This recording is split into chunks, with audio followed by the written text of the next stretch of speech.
Our secretary is stuck in traffic, and she's got the public comment cards, so I'm going to pass around a notebook. If you would like to have a public comment time to speak, just write your name and what you want to talk about, or don't write your name and what you want to talk about, and just write your name. Thank you. We're going to start off with the officer presentation, so he can give us a brief community report. Anywhere do we stand? Anywhere? Anywhere you want to. Okay. Hey, good evening, everybody. How you doing? All right. Good. I am Officer Levinson. I am the local review. I am your senior lead officer for this area. I've been your senior lead for about going on my third month now.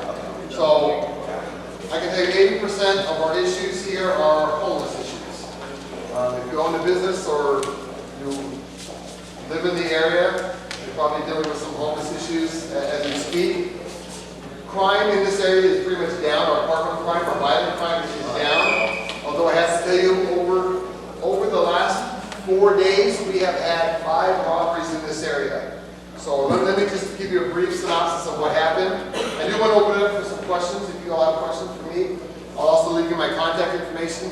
We had a robbery at the Verizon store on Saturday morning at 11 o'clock. So they came in the Verizon store, these 2 guys, pretty much a hostile takeover. And they came in and took a bunch of phones. Now with these Apple phones, they can't be activated here in the U.S., Canada, or Mexico. So they're probably being shipped out of the country. That happened at 11 o'clock in the morning, broad daylight. Verizon on Santa Monica, over by the Pollo Loco, that Westgate over there, near Barrington. So you have that robbery. There was a robbery that happened down at Big Tommy's, Pico and Sawtelle. That happened about 5 days ago. That had a mixed message to it. It had a positive outcome and a real tragic outcome. The suspect is in custody. However, after he robbed our Tommy's, he robbed a marijuana dispensary in the Pacific Division and shot and killed the store owner there. Went to, I want to say Glendale area, and committed another robbery, and at that point he dropped a hat and left the location. We were able to get the hat and do DNA on it. Glendale police got DNA on the hat. We were able to identify, we have an undercover team called SIS. It's a pretty super secret undercover team, and they're good. Anyway, they caught him, he's in custody. That's obviously a life imprisonment, if not the death penalty on that. Had a few murders on that. So that was our second one. We had the 2 robberies up on Wilshire, which were homeless guys going in with a knife and stealing beer out of the 7-Eleven store. So, and then our last robbery happened over at the high school, which is kind of a borderline theft of a high school kid, not really robbery. So technically it was, but our violent one, the one that's outstanding now is Verizon. Any other question? I'll have to look at my report. I'm not exactly sure, but most of our robberies were daytime robberies. These are not necessarily nighttime robberies. Okay. So the biggest thing we're working on now is our homeless task force.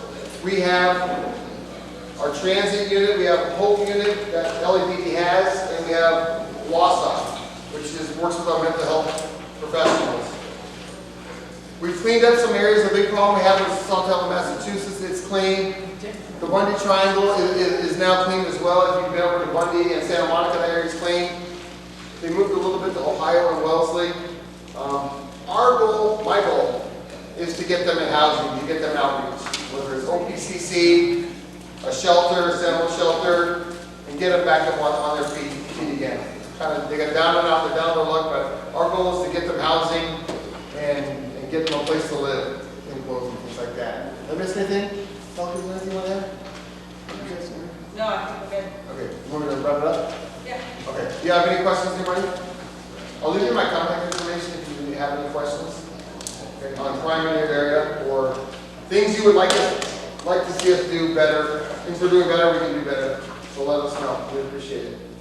Thank you guys. Thank you. Quick question. We used to receive those emails with the list of how we and everything. Occasionally, is that what you're planning? Are you going to be doing that? It was like Go to www.crimemapping.com. We'll send them out, but what I would love to do is if we can, are you all on Nextdoor here?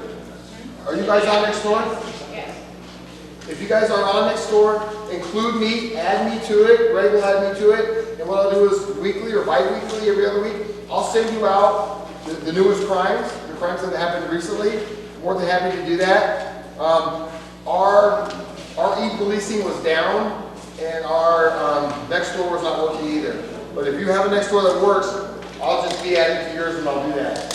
But if you go to www.crimemapping.com, it'll tell you what crimes have happened. You can narrow the field, crimes that happened in the last week, a mile from here, 2 miles from here, what have you. And that's up to the minute, because every report we get gets processed, goes into that database. Is that helpful or not?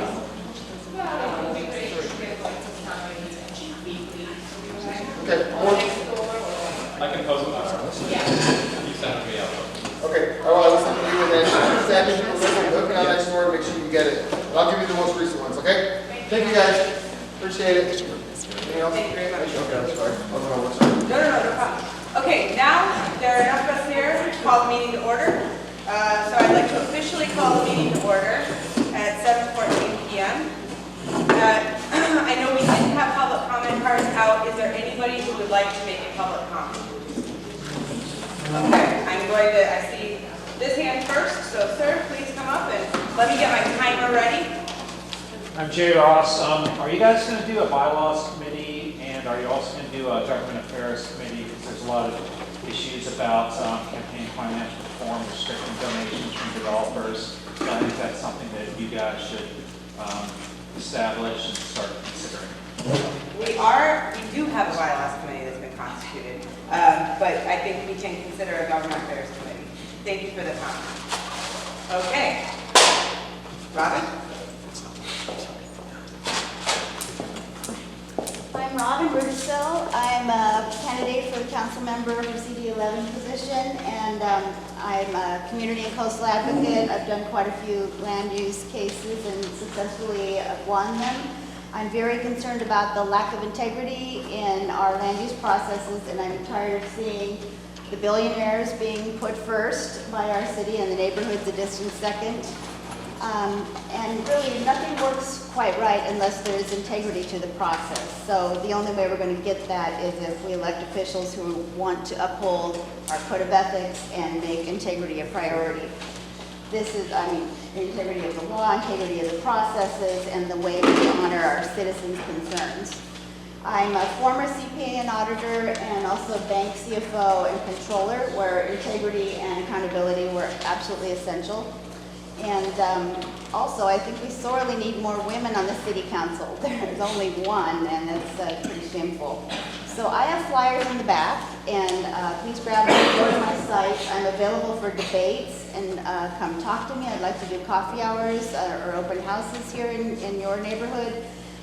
In terms of my platform, which is on my flyer. I'm sorry. Okay, well then get the flyer and you'll find out. Thanks. Thank you very much. Anybody else who would like to make a public comment at this time? Okay. Are there anybody else here that wants to give a community partner report? I saw Mr. Lavenson, but I don't think there's anybody else. Okay, next item on the agenda are the approvals. Has everybody received the draft meeting minutes from the November 16th, 2016 meeting? We do have them in the back, if anyone wants them. If anybody in the audience would like a copy of the minutes from the last meeting we had, they're available. We have some in the back, we have a few here too, Yes. if anyone wants them. Sorry for me.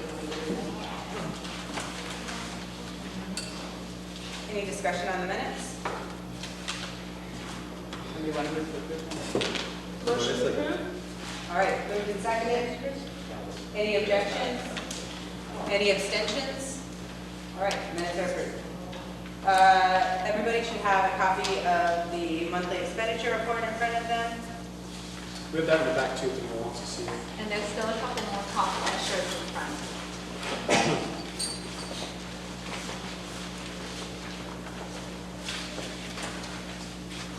Is there a motion to approve the monthly expenditure report? Is there a second?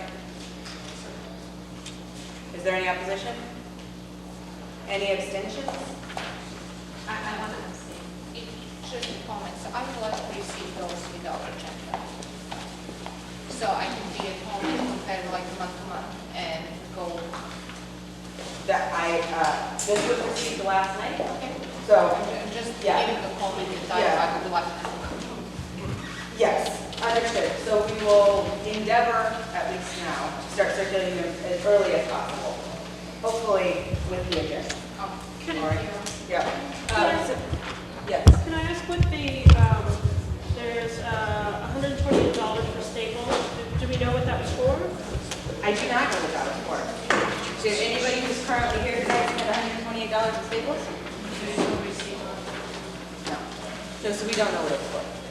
I have no idea. I think it's really hard to approve monies if we don't actually know what they were spent on. That seems irresponsible. That's fine. Receipt, you can see paper, whatever, cartridges. Maybe we should postpone this for the next one. Or we could vote not to approve it. I have no problem with that either. What are we, Then we can get. There's a motion to table the motion to approve the monthly expenditure report. Is there a second? To postpone this motion until next month. I second that. All right. Any opposition? Any abstentions? Okay, the monthly expenditure report is not approved. Item C was actually done at the last meeting. That was to participate in the homeless count. The next item on the agenda, I'm actually going to move to the end of the agenda. So then the next meeting on the agenda is the outreach report. Correct. Two quick things. We received approval from Dunn to spend $50 a month on refreshments for our board meetings. So starting next month, we will have some sort of coffee and refreshments for all who attend. Hooray, round of applause. The second is for outreach. Since we have no money for our neighborhood council, at our next month's outreach meeting, we're going to try to put together a plan to figure out a way to get creative with partnerships to help with different projects in the community. So if you're interested in helping with that, we'd love to have you at the outreach meeting, and that will be the first Thursday of every month at 7 p.m. across the way. That's it. Okay. Well, you're also the next item on the agenda, which is the Civic Center cleanup committee report. Cool. So the Civic Center, we've been meeting about trying to revitalize the Civic Center. If you're familiar with the area right here. A couple of updates on that. One, all the lights have been replaced, so the lights actually work when you walk in the Civic Center. That's fantastic. We meet the second Wednesday of every month, and we is Zell from the Senior Center, Celia and Erica from the library, Veronica from the DA's office, Jim from LAPD, the councilman's office. So we have a good group of people really interested in trying to make this work and to really fix up the area so that it's more usable for the public. What's upcoming is there's going to be a fence put in around the bottom wall of the Civic Center, and that is to reclaim the property so that we can start looking at ways to develop it. There will also be trespassing signs put up and curfew signs to designate that this property is owned by the Senior Center and the library. So that's exciting. And we are also doing one other thing. We would like to start doing we'd like to do a petition to see if there's interest from the community on us really moving forward with this. And we've heard from the library, we've heard from the Senior Center, we've heard from executives from both departments that for them to move forward and for them to invest city funds in this, there has to be a demonstration that the community wants it. So we're going to create a petition. I have a copy of what the petition will say. You guys can pass it down. And if you guys could let me know if you have feedback, and if you have any comments on that, I'd accept those. And we need help. So if you're interested in providing feedback, we're going to need volunteers. It's really in a conceptual phase right now, but we really would appreciate any sort of feedback people have. And I'm really hopeful that we'll get something done where we can actually start sitting out behind the library reading a book, or the seniors using the outdoor area for activities or community gardening or whatever. Yeah, if you have any questions, let me know. This could be signed by anyone in the public? Yes. Also, I could think of one. Preferably, well, so for the petition, we'll have a paper copy for people to sign that we're going to leave, hopefully here at the senior center in the library, and we'll also have an online petition that will circulate. Right, so I can get the neighbors. That's right. Any discussion of that? Anybody? Questions? All right, let's move on then. Is there more discussion? Okay. Actually, I'd just like to say one thing.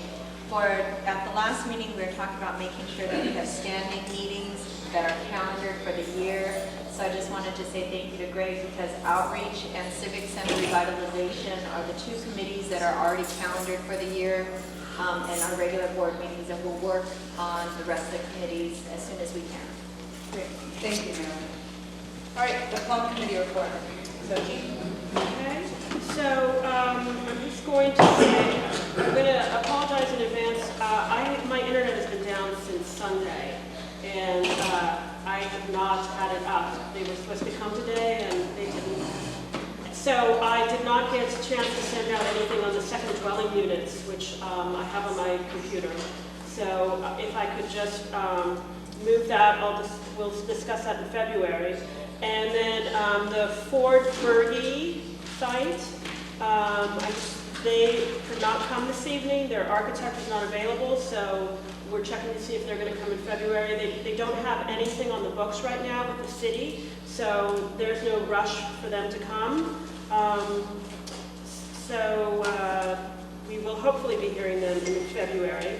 And then lastly, we have the Gateway Boulevard project that's come before us. They're going to be presented tonight. They do have, you're going before the CPC or the planning department? Okay, so, and that's in February. So they've actually spent a long time going back and forth with the Planning and Land Use Committee, and we did a motion to approve with certain conditions. I just want to let you guys know what those conditions were. And I can also go over them again as Dana finishes the presentation. But we wanted specific motion to approve with the defined screening. There's an area which we wanted to see exactly what the material would be. We also had a question about their improvements to Exposition Boulevard. So they had to interface with DOT to do that. And then we were also asking for perforated screenings at the balconies for privacy for the single-family neighbors in back.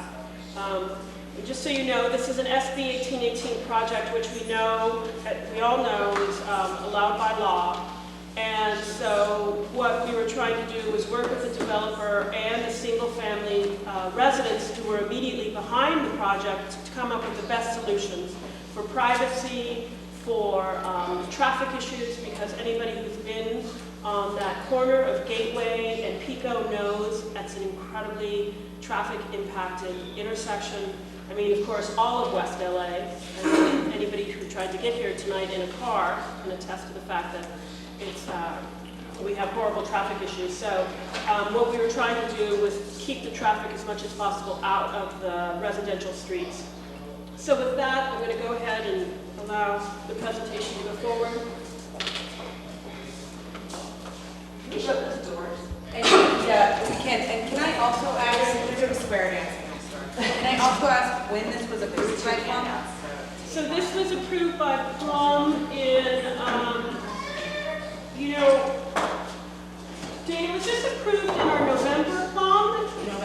November. Or was it the December? October. It was October.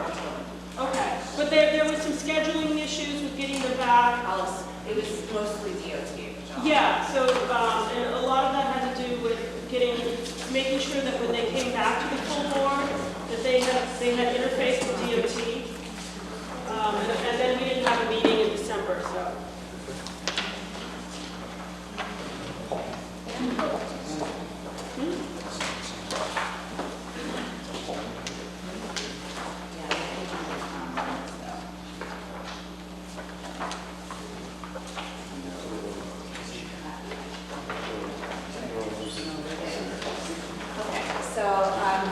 for having us tonight. For the record, my name is Dana Sales, I'm 360, located in Culver City. We're the land use consultants working on the project.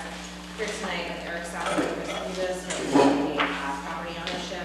Steve Gibbard is the project architect. Zach Andrews works in my office, so any of us can answer questions. So she did a great introduction. So we're here to talk about 11460 Gateway, which is currently the auto center at the corner of Exposition Gateway and Pico. We're saying tonight, we have been working on this project with the community in West LA for about 14 months now. So it's taken a long road for us to get here. What I'm going to do for you is kind of walk you through our process so you can understand how much work and kind of collaboration has gone into this, even up to this last round at the Land Use Committee, most of which has taken us a little while to get back here because there are some specific requests that we had to get confirmed with DOT, which we'll go through tonight. So again, just for context, again, for those of you that are not familiar with the site, this is at the corner of Gateway, Exposition, and Pico. It's currently occupied by, it was former laundromat. This is where Takamando is, and an auto body shop that has been there for more than 30 years. Next slide. The site is kind of unique. Everything in blue is the site ownership in that the property that's fronting on Gateway is zoned commercial. The back portion of the property is zoned residential. There's technically a city alley that runs through the middle of the property, although it's been occupied and utilized by the auto body shop for at least 30 years as part of their access between the bays and the parking. This alley is gated here and here so that there's no vehicular access into the neighborhood or out of the neighborhood from either Butler or Colby. And so those have been proactively gated, again, to disallow use, mostly because this is a Fantasy Island strip club, so, which is not going anywhere, unfortunately. So our project is focused primarily, is focused only on the lots that we own and is oriented towards Gateway, and a lot of the changes that we've made on the project have been to minimize the intrusion on any of the neighboring properties to the east. So the next slide. So when we originally submitted this project, we had an off-menu density bonus project request to the Planning Commission. This was a full 5-story building with 129 residential units. There was 5,400 square feet of ground floor commercial, 2 levels of parking. We had 3 driveways into the project. One was down here off Colby, one was on Gateway, and one is off of this access at Butler. Moving up, the original design was oriented sort of facing the expo station with a large open space area, and what that did was it pushed the building mass to the rear of the property. For the people that lived there, it was wonderful. We had a pool, we had a closet, we had everything, but it pushed the building sort of into the neighborhood. Next slide. So when we started going through our outreach efforts, initially with the Land Use Committee, we heard significant concerns about just the overall size of the building, the bulk of the building, that was way too close to the houses. There was a single family home right here on Butler Avenue. There were concerns about privacy. There were concerns about DWP access and turnaround from the alley. There was general concerns about the impact of commercial traffic. The driveway on Colby was kind of a non-starter for everyone. And so after a number of meetings, we sort of took a step back, embarked on a long working session with a number of the neighbors, some of whom are here kind of over last summer, and reworked the project. So through that process, we reduced the total size of the building so that the project is now an on-menu project, which means we're not asking for significant deviations in the zoning code. Building height has been significantly reduced so that the only 5-story portion of the building is out on Gateway, but we have 2-story and 4-story elements as well. There also some initial concerns from the land use committee that they wanted to see more affordable housing than the standard 11%. So this program also has increased the affordable housing provision to 15%. Again, a lot of resolutions on privacy by lowering the heights of the buildings so we don't have view impacts. We created a new turnaround and emergency exit on site. We eliminated both the driveways on Colby and on Gateway so that all of the access from the site is focused at Butler and Exposition, and that's been a big, I'll talk as much about that as I need to, but that was a lot of the delay. I was making sure DOT approved all of our driveways. That significantly reduced our traffic impact into the community because we removed any on-grade parking, we removed the commercial. It was a big trade-off. When we initially started this process, the team felt very strongly that that was a location that neighborhood serving commercial would be. It is a gateway site.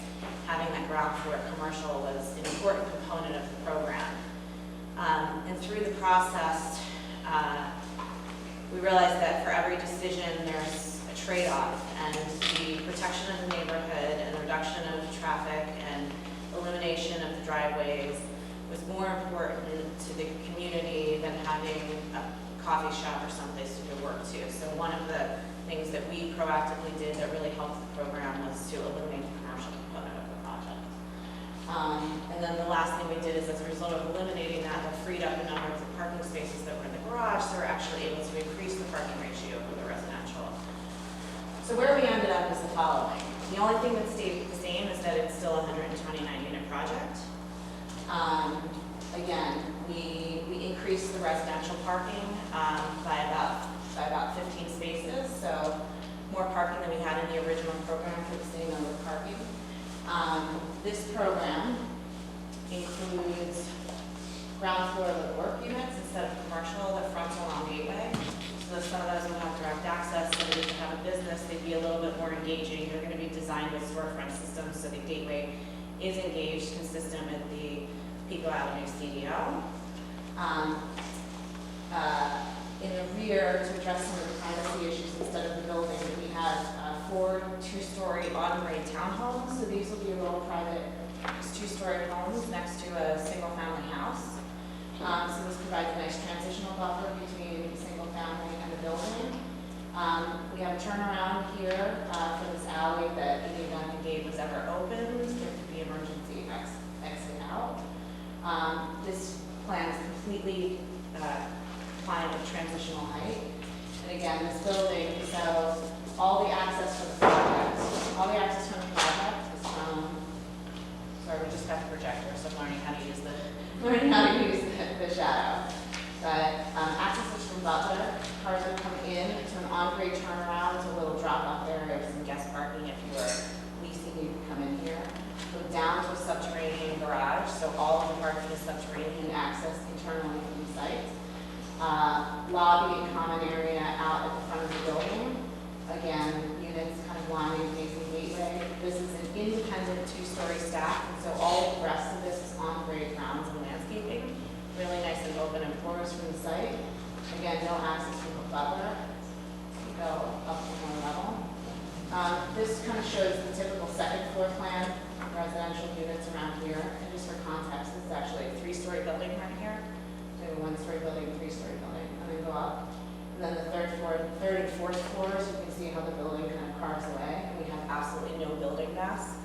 The distance between the house and this point is about 150 feet. So we have a significant building separation where we did previously.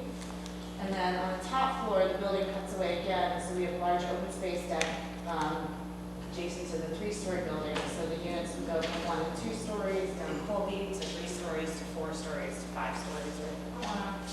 And then we step down again. So we have these lush open space courtyards really oriented towards the street and not the neighborhood. So visual rendering of the building. When I'm done, David can go through anything on architectural detailing. I know we kind of wanted to do a top line presentation. We can answer any questions. So a couple things. And we haven't physically changed the rendering, but as she said, one of the concerns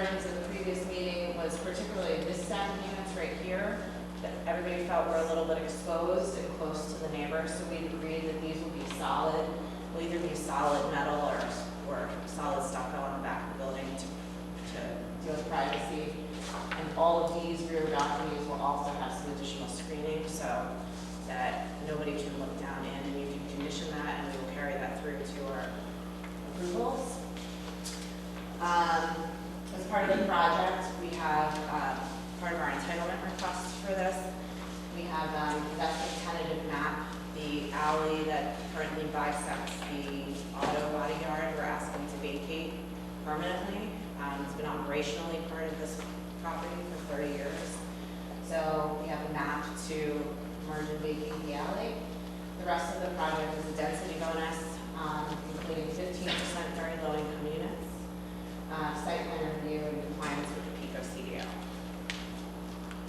The last point, so it's new for everyone who's seen our previous presentations.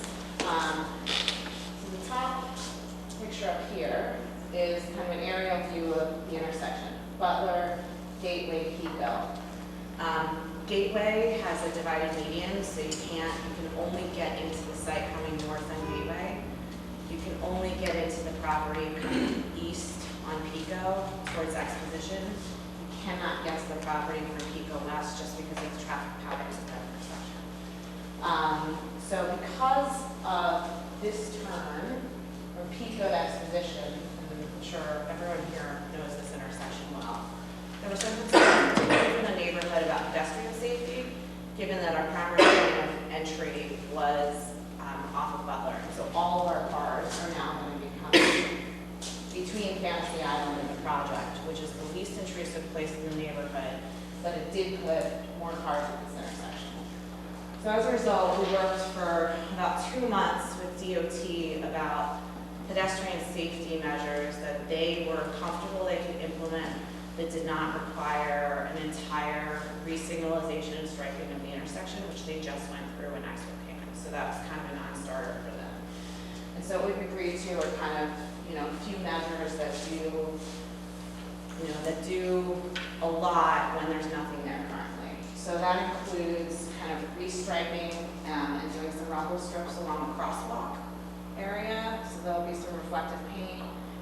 We'll actually have a speed pump in and out of the project just to allow cars to slow down, as well as some reflective mirrors that allow pedestrians to see if there's a car coming in and allow cars to see if there's a pedestrian there in the crosswalk.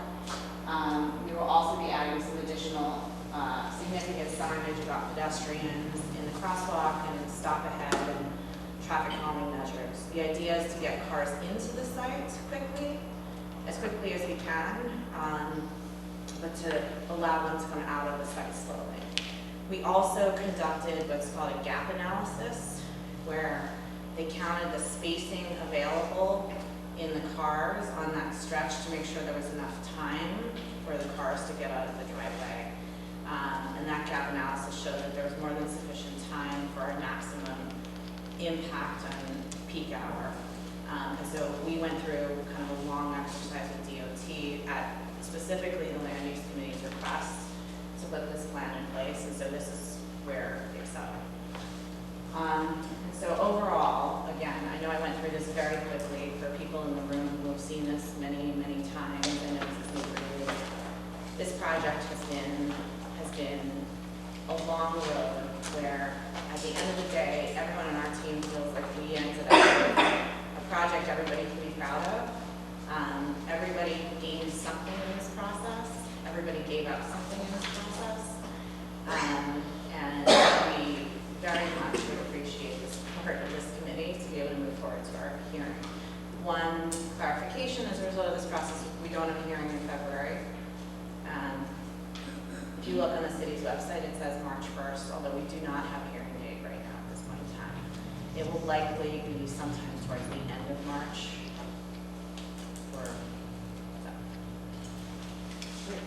I will take questions or thank you very much. Are there any questions from the board? I have a question. Sure. So, I think I'm a little troubled by the fact that in this intersection, and I'm very familiar because I live very close by, we have small and medium businesses that have been there maybe generations.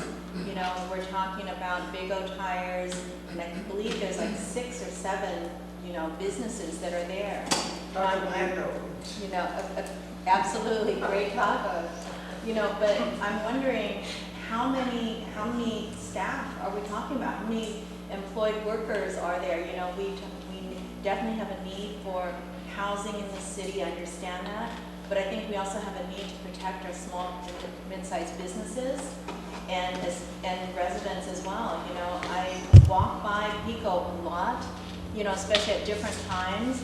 There is no way to mitigate the traffic there with all the other construction projects going on. It's a zoo.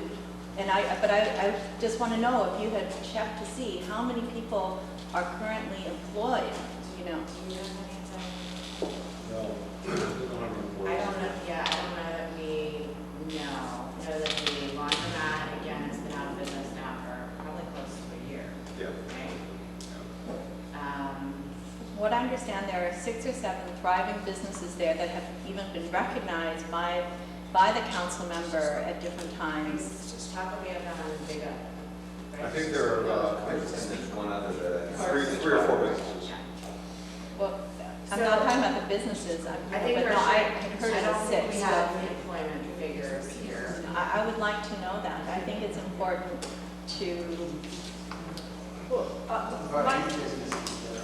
My question about the street front businesses, since that wasn't your original plan, was that taken out because of, which scoping meeting is basically what led that to be taken out? That was taken out, so we had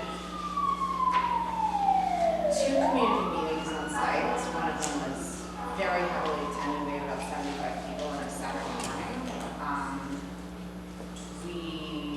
There was, even amongst the community, and some of them can let answer this themselves, a big tension between do we or don't we want commercial here. And at the end of the day, we knew that at some point there was going to be a compromise all around. The commercial required that we had driveway access on Gateway. It added parking. It started adding to the height of the building. There were a number of problems that it caused as a design feature, even though as a program feature, we felt strongly about it. The building got significantly simplified and solved a lot of issues that the community and the land use committee were very vocal and very passionate about. So again, it was one of those conversations that we had. We said, through this process, everybody's going to lose something, everybody's going to win something, somewhere where we're going to compromise. And so the loss of the commercial was one of those compromises. any other questions? Yeah, Eric? I guess back to the small businesses. Are all their leases going to be expired when it's time for them to, I guess if this is happening, and are all their leases going to be expired, or any be forced out, or leases terminated, or whatnot? All but one lease will be expired, and the other one, I think it's Cartech, expires maybe 2018 or 19, and they can either be bought out or they can stay till the end of the lease term. Yeah, no one's been forced out. So it's up to them whether they want to be bought out or stay till the lease term. Right. Again, it's something we don't normally do, but is there anything for the businesses to go and help find a new location or anything of that nature? Because there's a whole bunch. They've kind of been together. It seems like almost like that's like a car repair center, basically, is what it kind of is right now. It's helpful, like that's where I go, right? But yeah, for them to find another space close by is going to be really difficult, is my guess. So. Yeah, we've offered to help them. How? Help. I'm a broker, commercial broker, so I've offered to help them find space, but they have their own brokers who they're working with and looking for space themselves. But I think just looking for space is I think the feeling is to find a comparable space is one issue, but to uproot your staffing, uproot, you know, everything that you built over several generations, I don't think it's not a small thing. It's a big deal. And I do worry about losing some of the integrity of our neighborhood. I understand having mixed use, and I think it's a shame to take out some of the retail, but even some of these big mixed use projects will have, you're right, they'll have a coffee shop or something. You know, some of these bigger, more convenience type of businesses that addresses some of the things that we need. You know, we need, you know, we need the car service. You know, it's like we need our small checks. You know, it's like, and these have been built up for, you know, I guess I had read an article, and it was about Big O Tires, you know, and about how it was started. And I think I just have a heart for family businesses. I'm part of a family business. I understand that. So I have to say that that's just disheartening to me. Gian? Yeah. My question would be, you know, on your front page it says you provide 132 bike spaces and 14 short-term spaces. Where did you fit it? Where are your bicycle parking? And those bicycle parking was probably reducing the parking by 10% or 20%, am I right? If you can show me on the plan where are the bicycle parking? I mean, that's a lot of bicycles. You should have at least storage for it.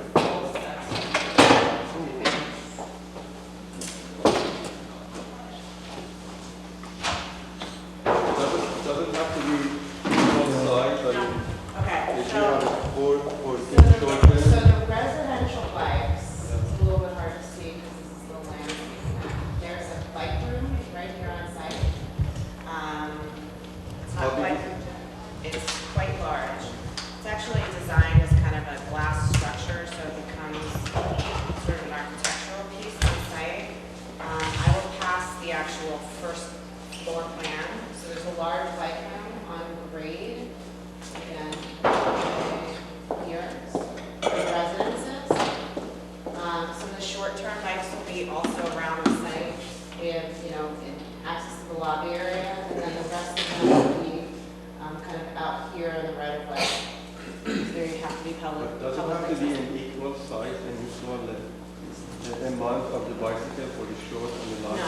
No. So this code of the city requires you one secured, like in a room, long-term bike parking space per unit, and one short-term for every 10 units. The short-term are specifically required to be open to the sky, open air, and publicly accessible, so they specifically cannot be secured. So they are spread out around the site. They're usually out by the sidewalk, or by the lobby, or by the drop-off, or someplace for guests and for visitors. And then in your speech you said you added 15 parking spaces, am I right? How did you do it? If the square footage of remained the same? So our garage generally stayed the same. Yeah. Our, So how did you do 15 parking because spaces? we had additional parking that was for the commercial that now is available for the Oh, so residential. that's what it is. So So there was no add-on?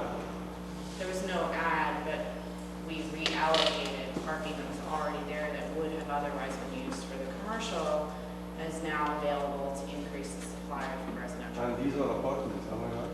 Correct. Okay. And then how far you are in the vacating process? Vacating the alley? How far you are with the vacating application? The hearing for that would be concurrent with the hearing on the site plan review. Any other questions from the board? I just wanted to, I wanted to thank the neighbors because they really committed to this process and they went out and they were very active in helping the project get from where it was originally. And, you know, as you can see, there were big issues about, the height being next to the single-family homes. And so I really want to thank them because it was a commitment on the neighbors' part that really helped this project get to where it is. And I was also conflicted about the absence of the commercial because, of course, that's a neighborhood-serving element. But, you know, when we had neighbors there, the reasoning came out, and I do think it's a huge improvement to take the entrance, the ingress and the egress, and remove it from any residential street. But I also do want to talk about the overall gentrification that we're seeing in West LA, because as these projects come forward and they put in this luxury housing, what we're seeing is rents going up. We're seeing the destruction of affordable places for businesses. And specifically with these businesses at this location, they were minority-owned businesses. And with this gentrification, we're also seeing a change of color to the city. We're seeing the loss of people of color being able to afford the rents, being able to afford to rent for both the business and to live, to buy. So, I think the points that Naomi brings up are important for us to all think about in the context of what's happening in West Los Angeles. That said, with what we worked, it was a long process. And so I do hope some of the neighbors will speak. Just kind of to that point, I think we were also acknowledging that part of the character was creating this pedestrian-oriented corridor, and so being able to create some of the work units was a step towards a solution that would allow somebody to have a small business on site, would allow somebody to actually have some direct access to the street. Again, it wasn't a perfect solution, but it's a step towards acknowledging that we'd like to encourage those kinds of uses on the ground floor. Any more comments from the board? I'm sorry, was this approved by Plum? What was, We heard that it was approved by Plum, I believe at the October meeting, with certain conditions, which were some defined screening, some perforated screening or something on the balcony, and improvements at that exposition facing. Yeah, that's the only thing actually we didn't talk about, because you mentioned the improvements on Butler at that alley, but I thought we were going to talk about exposition specifically because of the. I think it was specifically the pedestrian plan at that intersection. But I have exposition there, and that was an emotion, that it was Exposition Boulevard. Because we had some neighbors coming and saying that they walked up Exposition, right. And that was. Well, and so the only portion of the project, so this is kind of again where the intersection is sort of strange, actually. This corner, right?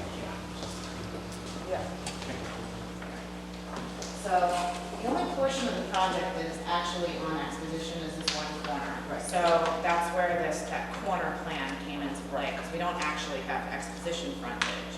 So it might have been a misunderstanding about what we were actually doing, but I think we were clear and also communicated with Hannah's who brought that up. And specifically, it was about this Exposition frontage, which is very limited, and making sure that this crossing up here with that light was safe. So that's what that last plan that I showed was how we were going to deal with that interface. Okay, because I thought we were talking about the larger crossing and Exposition. No, so the larger crossing and Exposition, there is, the larger crossing and Exposition is here, that we were not allowed to touch that by DOT, because that one and this new crosswalk here, the new crosswalk here across the median, all of that was part of the improvement plan when the expo went in, and changing one had zero effect.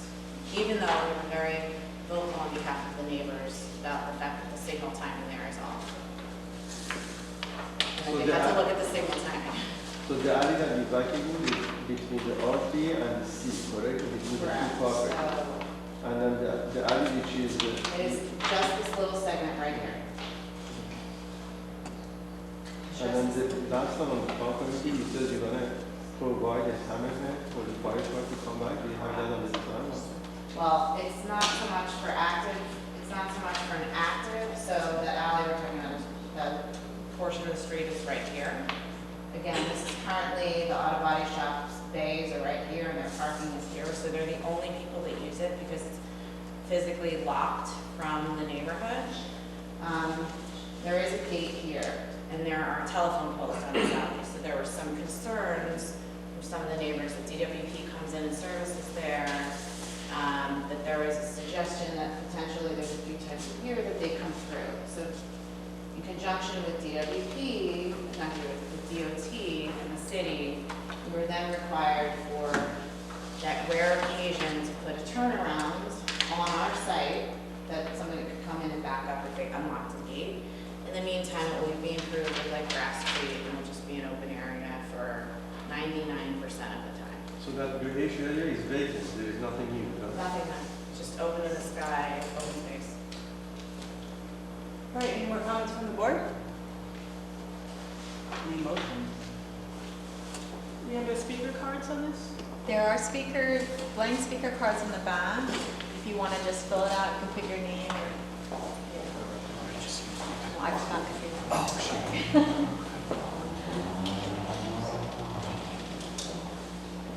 I think there's going to be any issue renting these with Fantasy Island, right? Is there scenic view? Fantasy Island is a block wall, and there is a wall that physically separates. You can't actually physically get there. It's a block wall. They're standing. But like the appearance of the building, you don't think that will detract from? Yeah, ideally would be great to kind of sell it on, yeah, would be. We tried to buy it. We'll have landscaping as you can see on our side. The townhouses that are there, that you talked about, are they gonna have their own parking, or they're part of that subterranean parking? They'll park below, but they will all have their own private patios in the back. So they're literally, it's like 4 standalone townhomes with on-grade patio and really nice little garden units. How long is construction, as proposed, how long do you expect construction to be? I think we're assuming the construction is about 22 months. So we're talking an area that's so impacted already in terms of traffic where it may take just 10 minutes to go just a few feet. You're talking 22 months of construction.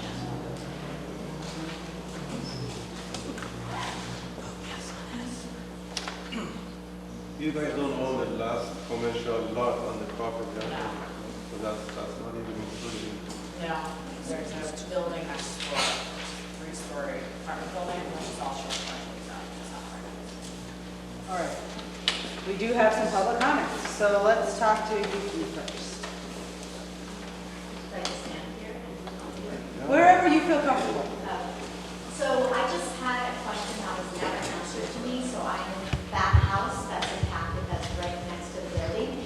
And we had asked on the many meetings that we attended, if there was any information on parking, like we are zoned so that we get permits for parking. And I just wanted to know if any information is clarified.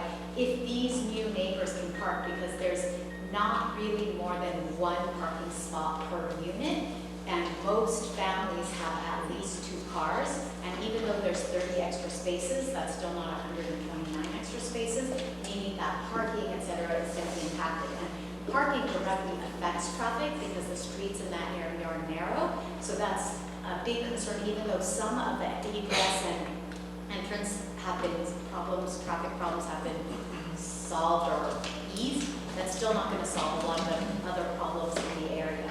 So that's what I want to clarify for us, because it does impact a lot, and it is also, I ride a bicycle, and when people are coming in and out parking, that's when you get hit. Same as people crossing to walk their dogs, etc. Thank you. Dan, do you have an answer to that? I'm going to answer everything at once or one by one? I'm happy. How would you guys prefer? I think one by one. Okay, I'm happy to answer it. So, we had talked in the neighborhood, we noticed permit parking. No one in the building will be able to even apply for permits because they'll have a gateway address. How can you guarantee that? How can you guarantee that? Because when you go and you apply for a permit, you have to give your address, and the parking district does not include gateway. So the people that live in this building have a gateway address. I don't know that you can physically prevent somebody from forging an ID, going to the city, saying they live somewhere. That's, I think, beyond what I'm able to commit to. But, on its face, with a gateway address, they will not be eligible to participate in your permit parking district. So that's kind of from a technical standpoint. We will be adding, I think, at least 3 new on-street parking spaces on Gateway, because the 2 existing driveways that are there will then be closed. There will be a few new metered parking spaces when we're done. And the majority of the units in the building are primarily studios and 1-bedrooms. This is also a block from the train station. So the intent, at some point, we have to. Excuse me, it's a block from the train station. That's not a block from the train station. Goes From the well, metro. it's a long block. We're Gateway, Sawtelle, train station. But there's no stop, there's no, you can't access. The Sawtelle station. You can walk to the Sawtelle station from here. This is a walkable 1,500 feet, which is a quarter of a mile, which is completely walkable. Like the new metro, that, there's a stop there? The Sawtelle stop. It's right there. Because I walked over to the Bundy stop. No, this is the Sawtelle stop. Okay. So the Sawtelle stop is, this is, you know, the freeway underpass. Yes. It's No, I just know, I to guess I all the east of this. So this is, again, intended truly to be transit-oriented, transit-adjacent. We want people to not harm this building, use their bikes, get on the train, go to work, live at home. Again, it is primarily studios and 1-bedrooms. We do not believe, except for in the townhouses and some of the larger units, that this will be primarily, you know, a large family project. So the number of cars should be per person low. Thank you. Costs? Yes.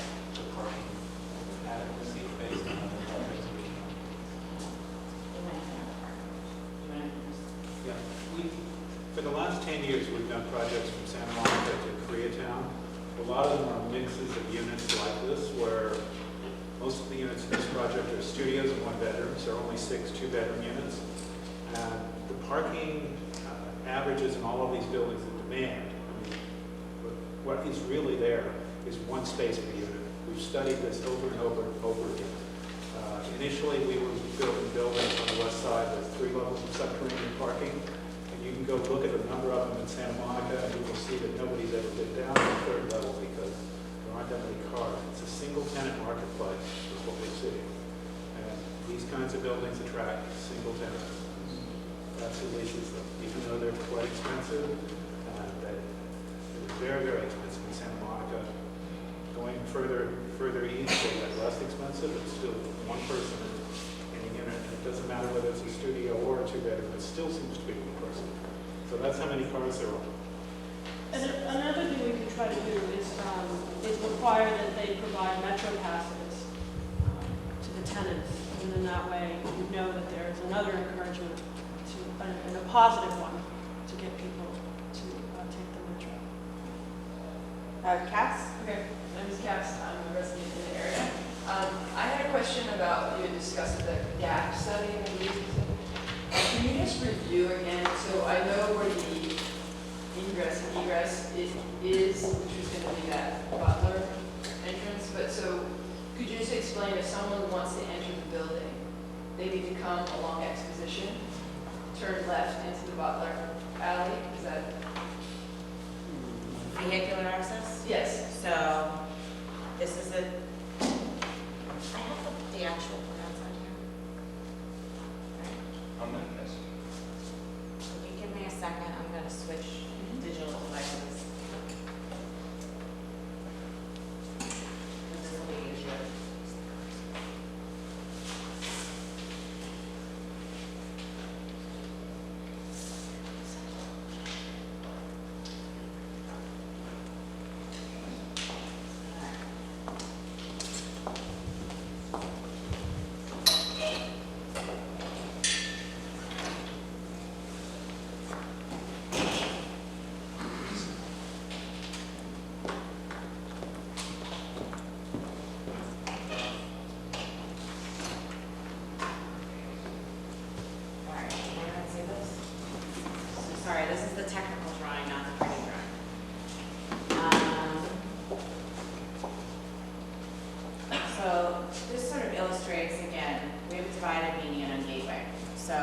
this is, access to the site is probably our #1 constraint.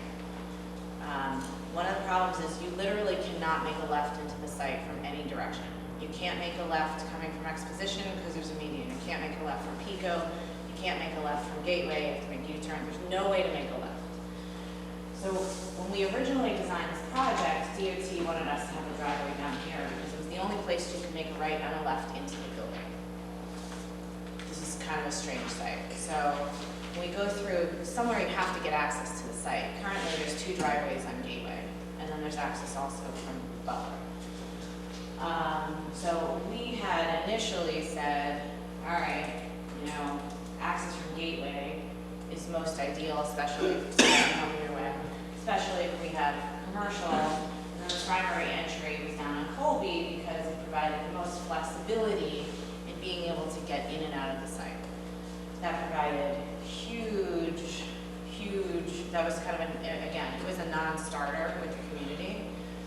So in order to get a driveway back here, you have to basically be coming from the west or from the south in order to get there, or have to make U-turns and come. And we understand that.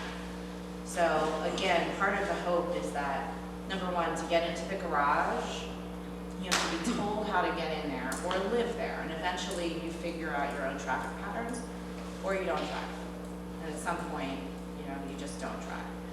It is really challenging, but you have to get there from coming from the west on Pico and make a right, coming from Gateway and make a right, coming. Could we go through, so if you're on Pico. You're on Pico from Santa Monica. Where you're turning right. You make that like soft right onto Exposition, right? So you can go on to Pico, you can make a hard right on Gateway, or you make that soft right where the dry cleaners is, where Fantasy Island is. It's like a soft right. Pull in there. And what no one has probably ever noticed, there's currently an alley, there's currently a street there that you can get into, but it is only physically accessible to the auto body shops, so they're the only people that ever use it. So what we are proposing to do is actually improve that. So this will all get beautified.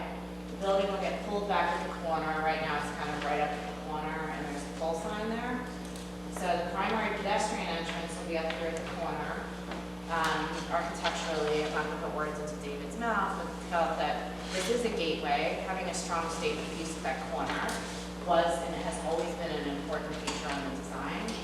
So the primary pedestrian entrance is here. It's kind of a little step down, a little plaza. We will then be adding, as was on the previous rendering, greenery and landscape along what is currently a 20-foot alley that bisects an auto body shop and a strip club. And then all those improvements we talked about are going to come up here. And then all the cars will have to come down, driving along Fantasy Island as if they were going into the bays of the auto body shop currently, which will then go down into a subterranean garage, kind of back behind the sycamore trees. And if you're coming west. You're coming west. You have to come in through Exposition. You're coming west, you either have to come, yes, from Exposition, or you need to come west down Gateway, make a U-turn, and come back. So Can't make it, yeah. you have to basically make a U-turn all the way down here.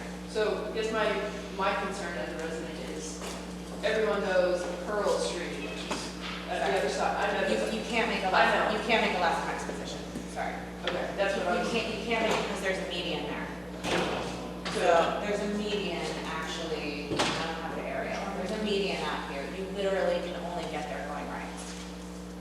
The Exposition. Yeah, so they're gonna come around to either make that U-turn and, Right. or You really have to get there from Gateway or Pico. Or Pearl. But Pearl, you have to come down and up anyway. Right. So we Yeah, Exposition is open, there's a light. Expo Sawtelle, there's a light. Yes, I thought. So my concern as a resident is, we all know that Pearl is already quite a narrow street and cars park on both sides of Pearl. Every other day there are side mirrors that are taking off cars because people now, probably from ways and other ways, they're cutting through Pearl to cut off their way on Pico to go south on Sawtelle. So that's happening on Exposition as well. Sorry, My original question was study done when the full traffic has been on Exposition the way it is now? Because Exposition is just like Pearl now. There's cars and campers parked on both sides of Exposition. So for us as neighbors to even get into our area, only one car can go through at a time. One car cannot go east and one cannot go west. So it's like playing chicken. when our environmental is published, hopefully in a week or two, the full traffic study and the gap study are in there. I will be honest, I mean, some of you have seen me kind of around here over the years. I've never ever seen a gap study before. I read all 65 pages of it. There are literally 35 pages of data. They count every 1 minute interval in a 24-hour interval on that segment and literally show you how many seconds there are. I mean, it's kind of, Was it done during high traffic time at night? yeah, it was done in a 24-hour period. But since everything's been up and running? It was done in November or December. It was very, very, very recent. Well, it's also different during the holidays, during. But traffic engineers can't do studies during holidays. I'm a developer, and they have to do it when school's in session and the highest peak things, so these things don't happen. The traffic study is a 100% accurate, precise, and done to the highest standards. So this is like an extra level of traffic study that no project ever does, specifically because DOT wanted to make sure that if they were going to approve the number of cars coming out of here, there was sufficient spacing between the lights. Sort of what was found was what everyone has complained about, and as you know, there's a timing issue between the gateway and the Pico light and the Sawtelle light. They're off sync, so everything backs up. Yes. So we have mentioned this many times, and as we've been in meetings, and we've on behalf of everyone tried to communicate that. The issue is not on the expo segment, which is fairly free comparatively. So all the data is there. It will be publicly available. Yes, it was studied very recently on a full 24-hour day. Did that also look at the traffic on Pico, or was it everywhere? And we did the traffic study because of how long this has taken, and our traffic counts 2 years in a row because we had to. Okay, Hagai. Yeah, so I'm on the pump committee, but since I live 3 houses down from the project, I recused myself. So I do think it's too tall and too dense, like I think most of the neighbors do. Losing the retail hurt, but it was one of those, we all felt that having a lower building, having only one access on Butler was most beneficial. Can we add, no through traffic on Pearl? Because Pearl is going to be impacted. People coming off Olympic and Pico, they're going to go down Sawtelle, right on Pearl. Signage? I mean, there's nothing else we can do. I mean, I know again, through this process, I've spoken to the council office about this several times. If they will let us do it, I mean, like adding signs are easy. So we don't have the ability with this project to add speed bumps because there's no impact shown from this project. I'm sure those are existing problems that are there. We maybe can sidebar separately on some mechanisms to try and get that. The city doesn't like speed bumps. Signage is something we can definitely help work on, even though someone, I think in one of the previous meetings, said there's already signs and everybody ignores it. Somewhere, maybe on Colby, somewhere there's a no through sign. I'd also like to condition, and by the way, the developers have worked with the neighbors more than I've ever seen a developer work with the neighbors, so that's been very helpful, so kudos to all of you guys. If we can condition the rec areas in the barbecue area on that 4th story so that the lights turn off at 10, so that people are not going to be using it. And then somehow condition those businesses along Gateway, those live work areas, not just a psychic reader or a tarot card reader or something of that nature. I think I'm getting head nods, so that's but yeah, that's generally it. All right, great, thank you. Trish? Hi everyone, my name is Trish Geller. I live at 2471 Butler. And I would like to start by saying, yes, it's been a really interesting project working with Dana and the developers. I think at the end of the day, it's going to be a win-win. Getting there might still be a little bit, arduous. I think my main concern is traffic.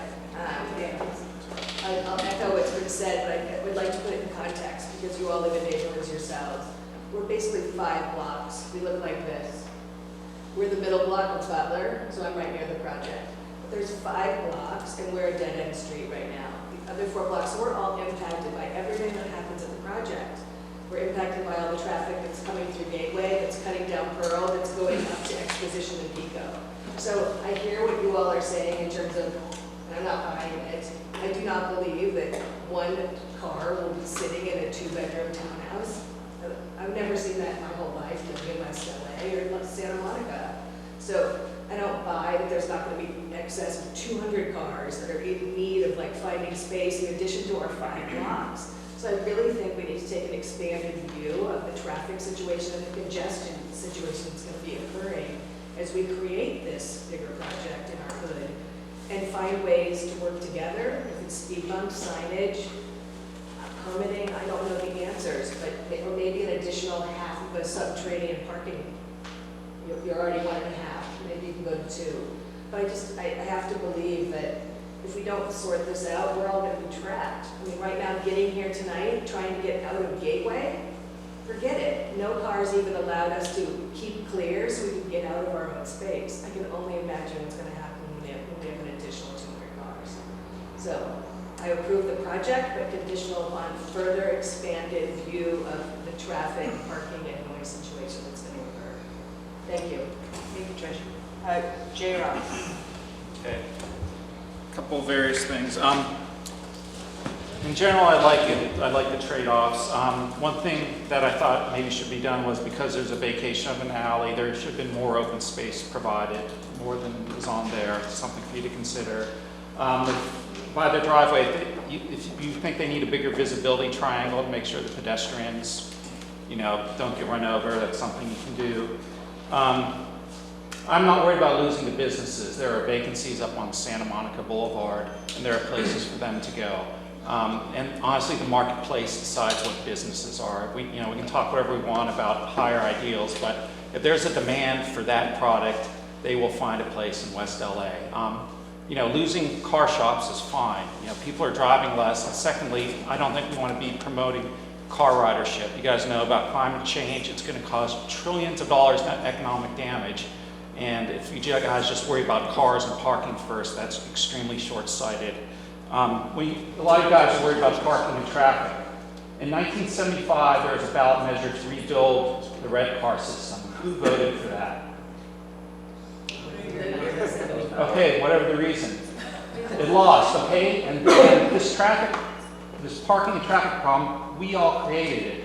We are responsible. How many of you rode your bike or walked here or took the bus? Probably not a majority, but we all need to start changing our lifestyles, okay? And it's not someone else does it or the poor people does it, it's all of us. And it starts when we design projects like this. Adding parking to that is the worst thing you can do.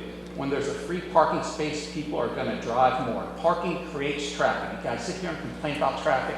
I've been coming here for 10 years, and it's the same thing, and no one comes up with a proactive solution that works.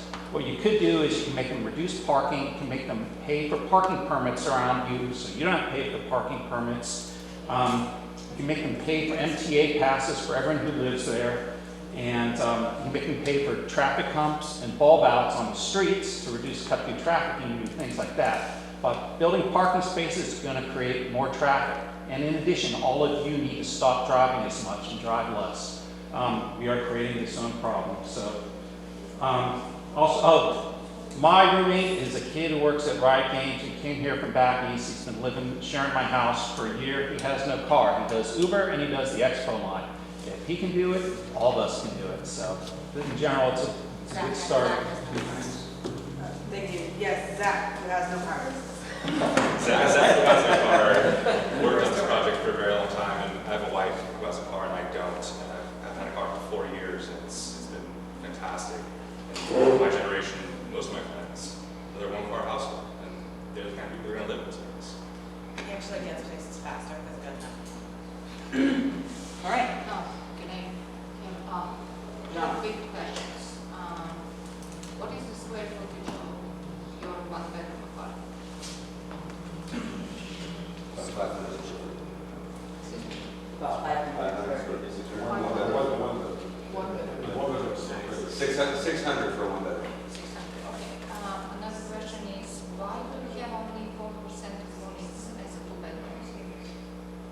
And I'm going to explain quickly why I'm asking that. We have much more than 4% of families with children over here in our neighborhood. Okay, so so for the. Yeah, it's six units, 6 two-bedroom units, There's and you seven. have 129, so that's 4%, 4.6.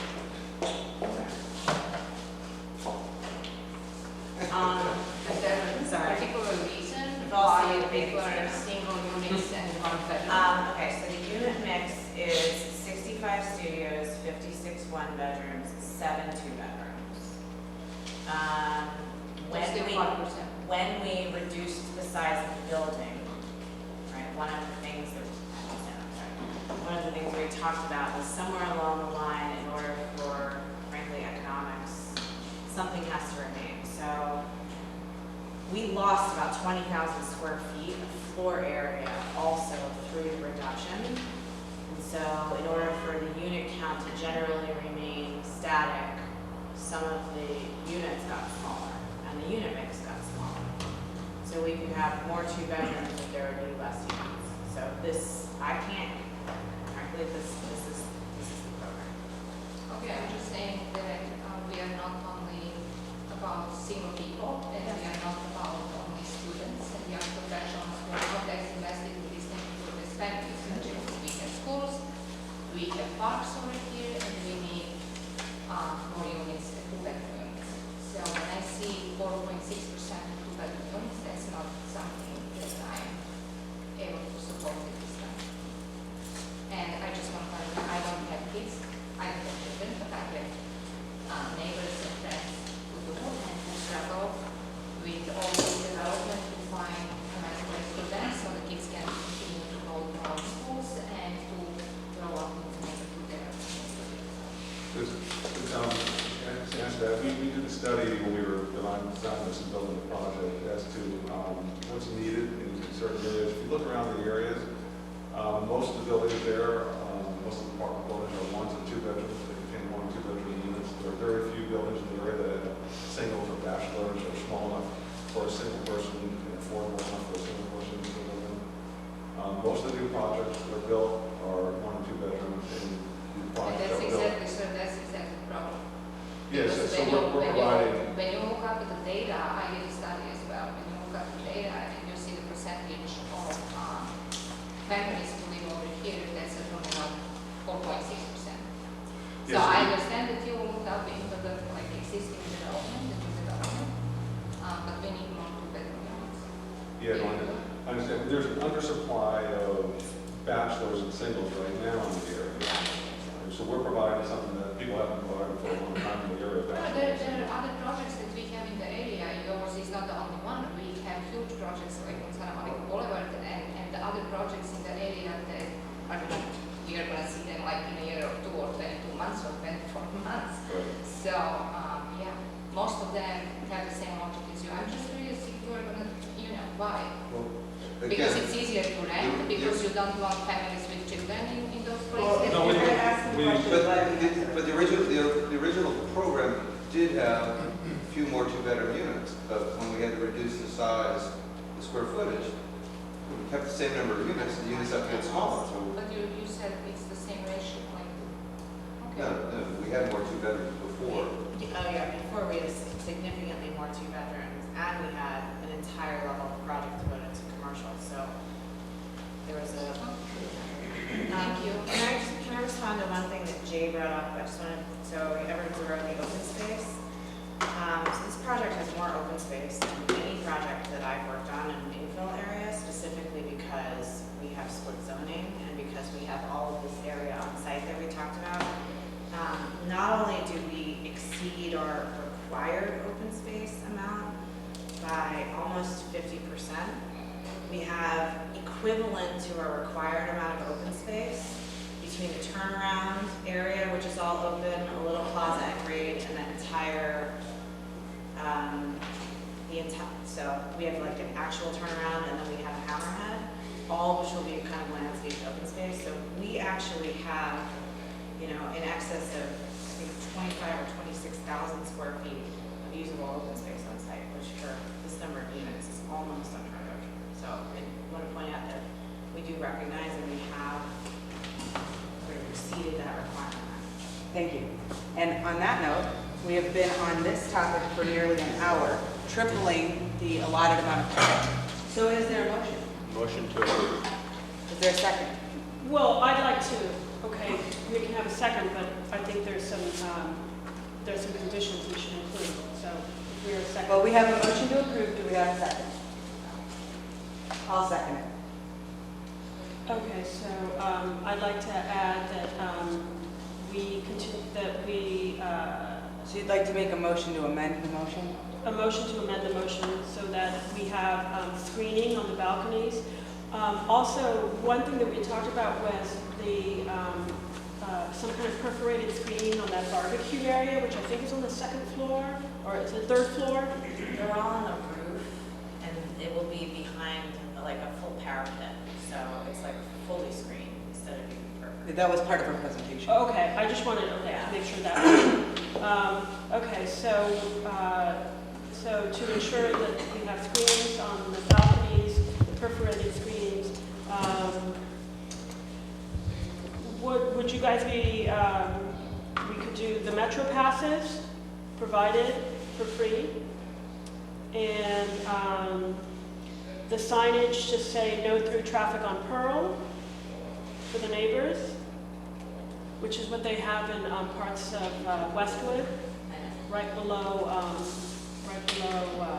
Do you want all this to go into your motion to amend? Yes. Okay. We can make reasonable efforts on the signage, but I can't commit to it. It's Sorry. not within our power. Okay. So then I guess the question would be, Well, this is actually, I just want to clarify, this is not a point for questions. This is a point for amending and motion. So what I need is you're currently working on a motion to amend the motion to approve the project, and I need to know what your amendment to that motion is. okay, so to continue that they have defined screening on the balconies, that they provide Metro passes, or the MTA passes, for all units, and that there is traffic calming measures on Pearl, you know, that would be dependent on DOT. Is there a second to amend? All right, the amendment fails for lack of a second. We're back to the original motion. There's been a motion to approve. It's been seconded. Is there any discussion on the motion? Is there anybody, well, all those in favor of the motion? The original one, right? The original one. So that means a motion to approve with none of these things, guys, right? No passes, Right. nothing, you don't. Because there was no second on your amendment. Okay, so we've got 3 in favor. Who opposes? Well, 3 oppositions. Any abstentions? no, I'm going to go in favor. Okay, so we've got 4 for, 3 against, and 2 abstentions.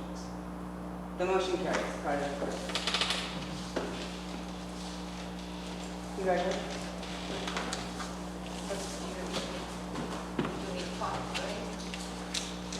We need a majority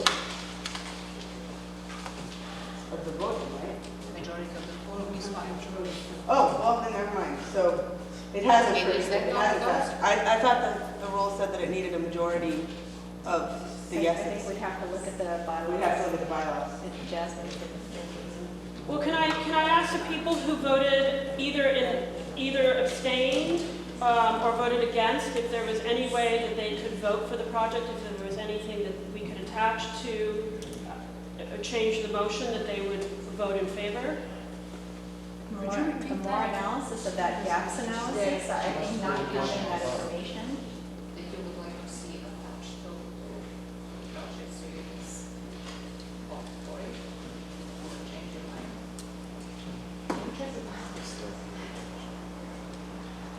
Okay, so far what we've heard is that Naomi would like to see the gap analysis, which is basically the traffic study that's been done. Yeah, I don't think that we have quite enough, even though I know that Plum has been working with the developers for a long time.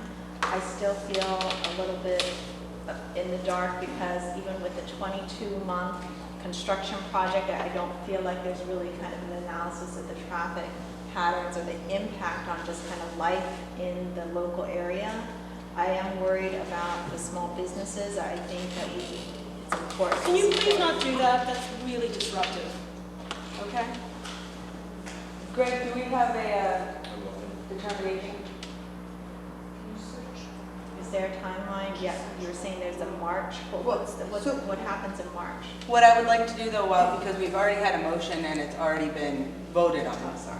That I don't think it's appropriate to continue to ask questions. I am happy to take a 2-minute break while Greg checks the bylaws. If people feel that would be productive, I'm happy to do that. But I don't think it's productive to ask questions when a motion's been had already. So what's the feeling? Well, I disagree. I think what we need to figure out is if there's a way that we can either have the developer come back and have them, provide more information if that's what's needed. If some of the people voted against it for reasons that are intractable, okay, I understand, but we have 2 abstentions.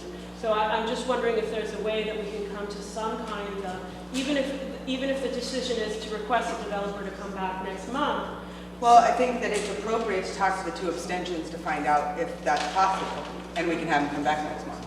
But at this point, I think that it's not in order as the motion has already been voted on. So it's just, we're done with the agenda item that's been voted on. All we need now is a determination about what our bylaws say.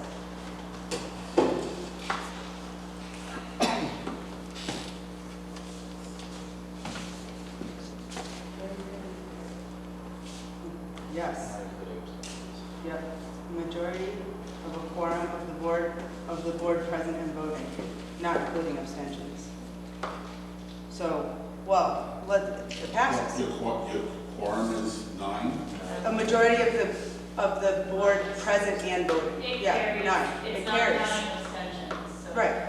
It carries. That's what I So thought. majority of the board, so then the board voting should take 9. Majority of those A majority voting, vote of not the quorum of the board, not including Right, so abstentions. they would be 5 yes votes. So it's the quorum. I don't understand. We wouldn't be having a quorum if there is not 9 of us. A majority of quorum Jamie? of the board present and voting. We can take a time out, but I read it the same way Jasmine reads it, and it is the number of people voting minus the abstentions, assuming that there's a quorum. 4 is larger than 3, so in my opinion, it carries. We need 5 votes for motion to carry. Quorum is 9 people. Not if there's abstentions. Not if there's abstentions. You take out the abstentions and it's a majority. So is that So you- the next? Is that according to this- Guys, sorry, if I can just jump in here. Yeah, sure. So for those Let's that get the don't work know me, done. hi, I'm Jasmine. I work with the Department of Neighborhood Empowerment. Nice to see new faces. So just to clarify, 9 of you are present, right? If 2 of you are not voting, then that brings it to 7, because 2 abstained. So 4 say yes, 3 say no. So yes, the motion carries. That's the way you guys vote, and I can send you a sheet with your voting facts so that you can have that present for all of your future meetings, so you never have to go through this again. But this motion, as it stands, carries. Okay, so the motion carries. Congratulations again. Incorrectly for 5 days, it's not to carry. I just want to clarify that. Well, we can discuss that later. Right now, we're going to move on to. I'm sorry, for me, it's very important. If I find out right now that you guys didn't look into our process until today, it was always, as I remember, am I the only one over here? It was 5 votes to carry the motion. That is the way. Well, we've in fact had votes since this new board where it was not 5 that carried a motion. And we've had this exact same discussion. So this has happened before. It is in fact the majority of the people that are voting, assuming there's quorum, minus the abstentions, that carries the motion. That's the way the bylaws read.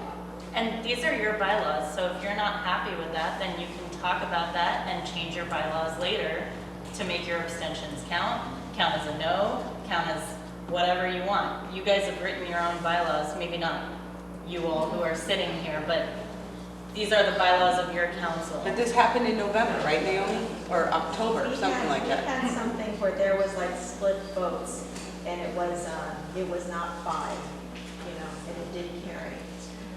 I mean, I think that's the way we did it in the past. We are passing the motions before votes, it's just.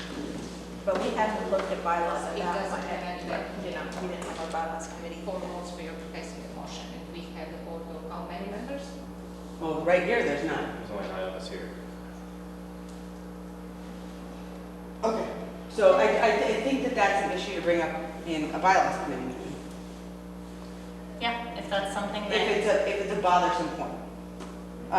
Which then will now bring us to item number 9 on the agenda, which is a discussion and possible motion and community impact statement on the proposed election rules for neighborhood councils. I see that I have a speaker card on this.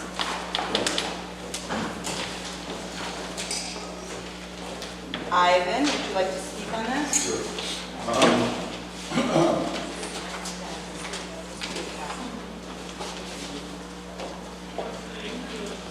Okay, so very quickly what's going on here. This is about online voting. Your council didn't have online voting in the last election, so you're not aware of some of the issues that happened. Some of it was successful, some of it flopped big time. The department set this up because they wanted to increase the voting turnout, and in most cases, it went down. So it didn't work. There was some controversy out in the valley, and one of the city council people, or in the valley, introduced a motion in the city council to not fund online voting moving forward. Okay? They asked for the department to come out with a report on it, what their take was. And instead of just dealing with the online voting issue, they brought up a whole bunch of other issues which are going to affect the autonomy of neighborhood councils around the city, including yours, in order to squeeze us into the online voting model, whether we want to or not. The main things going that they're proposing are everybody's going to have to go to online voting by 2020. And I don't have time to explain, unfortunately, the pluses and minuses of that. They're going to force everybody to do that. They're going to force everybody to go to 3 ballots. And you're already down below 3, but there are other neighborhood councils that have a lot of ballots. They're going to have to restructure their entire board so they can fit into 3 ballots. There goes the autonomy of neighborhood councils, each of us being able to construct and work within our own neighborhood. There's a proposal to lower the voting age to 12. Really, you want to have 12-year-olds voting on a project like this? Okay, so this is a grab by the department to try to put us all in this cookie cutter, using online voting as the excuse.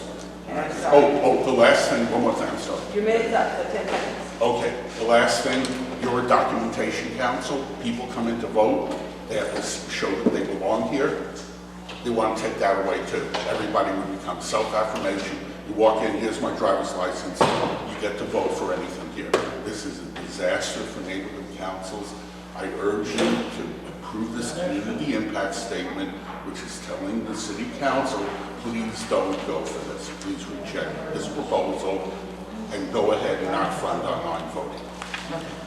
Okay, so Jay is not here tonight, but he would have liked to make a motion. So I am going to read his statement. I am not going to be moving this, so I want to be clear that I am not making this motion.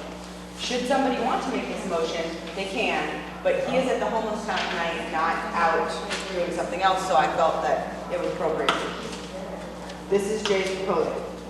Whereas the city plans to change the neighborhood council election procedures unilaterally, and whereas the city plans to make West LA Sawtelle Neighborhood Council elections self-affirmation against the will of the board and bylaws, and whereas the city plans to reduce unilaterally the voting age of stakeholders in the West LA Sawtelle Neighborhood Council District to 16 years of age, against bylaws in the Wills Board, and whereas the city is mandating West LA Sawtelle Neighborhood Council use online voting only against the will of the past board who voted against it against online voting, and whereas the city is attempting to mold neighborhood councils to fit an electronic voting model rather than fitting the contracted for electronic voting model of the neighborhood councils. Therefore, the West LA Sawtelle Neighborhood Council moves to demand that the city suspend online voting unless and until it can show evidence that the online model is secure, that the city will provide proper outreach, that the department can show it can truly support neighborhood councils per its charter mandate, and allow the council, per the charter ordinance and the plan, to self-rule for the benefit of its stakeholders and allow the neighborhood council to determine whether it should be online self-determination and age-specific for its voters. Are there any motions? Well, can we ask a little more information? Can Jasmine talk a little bit about this? When is this happening? I mean, why do we not have more information? So I would love to talk about this. Thank you, Sochi. While I appreciate everyone's opinion, I would encourage you to look at the facts because in many cases, voter turnout did increase, especially with the use of pop-up polls and bringing the polls to the people. We saw a huge increase in a lot of numbers. There are some shades of truth, but I really encourage you to read up and make your own decision. And I can send you that information, although it did go out most recently in the newsletter that you all receive on Fridays. So that definitely sums it up better than I could, but a lot of the points, neighborhood councils have the mandate to be inclusive to their communities, to do outreach, and to kind of just be the eyes and ears of their community, right? So I'm paraphrasing, obviously, from the city charter and the plan for a citywide system of neighborhood councils. You can read up on that, light reading before bed, if you so choose. But anyway, you know, online voting, in my view, makes it a lot more inclusive because it opens it up to people that might not otherwise have been able to come on one day in a limited set number of hours. And as I said, I administered some of the online elections and I saw increases in the numbers. Even though I was new to the department and elections, I compared the numbers from the years before and saw an increase. Venice had an amazing turnout for their elections. So amazing that we had to count by paper ballots in the thousands, and just imagine the capacity. All of that could be calculated quickly with an online experience. As far as youth seats, it is true that we do want to engage more young people in the neighborhood council system. I mean, I think that that's a pretty good goal for the sustainability of neighborhood councils over time. And there are neighborhood councils that have youth seats as young as 14. Some wanted to make it lower. But I will clarify that minors can't have access to public funds, so they wouldn't be voting on funding items anyway. So it's just really a great opportunity for youth to learn about their community, their local government, and get involved in civic engagement. And I led the department's civic youth outreach initiative this past summer and worked with a lot of these youth, and I mean, they're just really eager. They want to make a difference and they want to do something meaningful, so why not start at home, right? I mean, I could go on and on, but I will send you all the information that went out so that you can read more about this and come to your own decision. But I do urge you, whatever you decide, to file a community impact statement because it is pretty unique that you are able to do so. So you should really take advantage of that opportunity and make your voice heard so that your council member sees how you feel about it when the item comes before them. So I'll send that out to you. And what kind of timeline are we looking at for getting a community impact statement filed before these rules go into effect? Well, with community impact statements, the sooner the better, basically, so that it's on city councils as they hear the item. But even if it happens after the fact, it'll become part of that public record. So, do we know when city council is going to be weighing in on this? I'm sure Ivan does. It'll be soon because according to the department's timeline, they need as much lead time as possible in order to make this happen. We're getting ready for the 2018 elections already. So this will probably have to happen soon. Right, so soon, so we don't know the exact date. So that's why I urge you as soon as possible to agendize this for discussion. And, you know, I mean, if any of you feel inclined, you could even draft one and then just bring it to the next meeting and distribute copies. And if people agree or want to have a discussion, great. But I will also say that, as Ivan stated, our department does want more lead time so that we can do more focused outreach and assist neighborhood councils. We actually requested that in our budget as well so that we can assist you guys in doing outreach for your elections. Yeah, so, I mean, the other potential option I would say is if it's something that the board members read more on and really feel strongly about it one way or another, we could call special meetings just to approve some community impacts. Okay.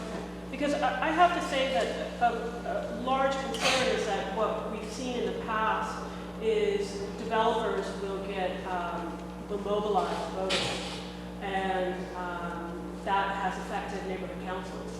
So that if you cannot verify, if you can't do a face-to-face verification, then you run the risk of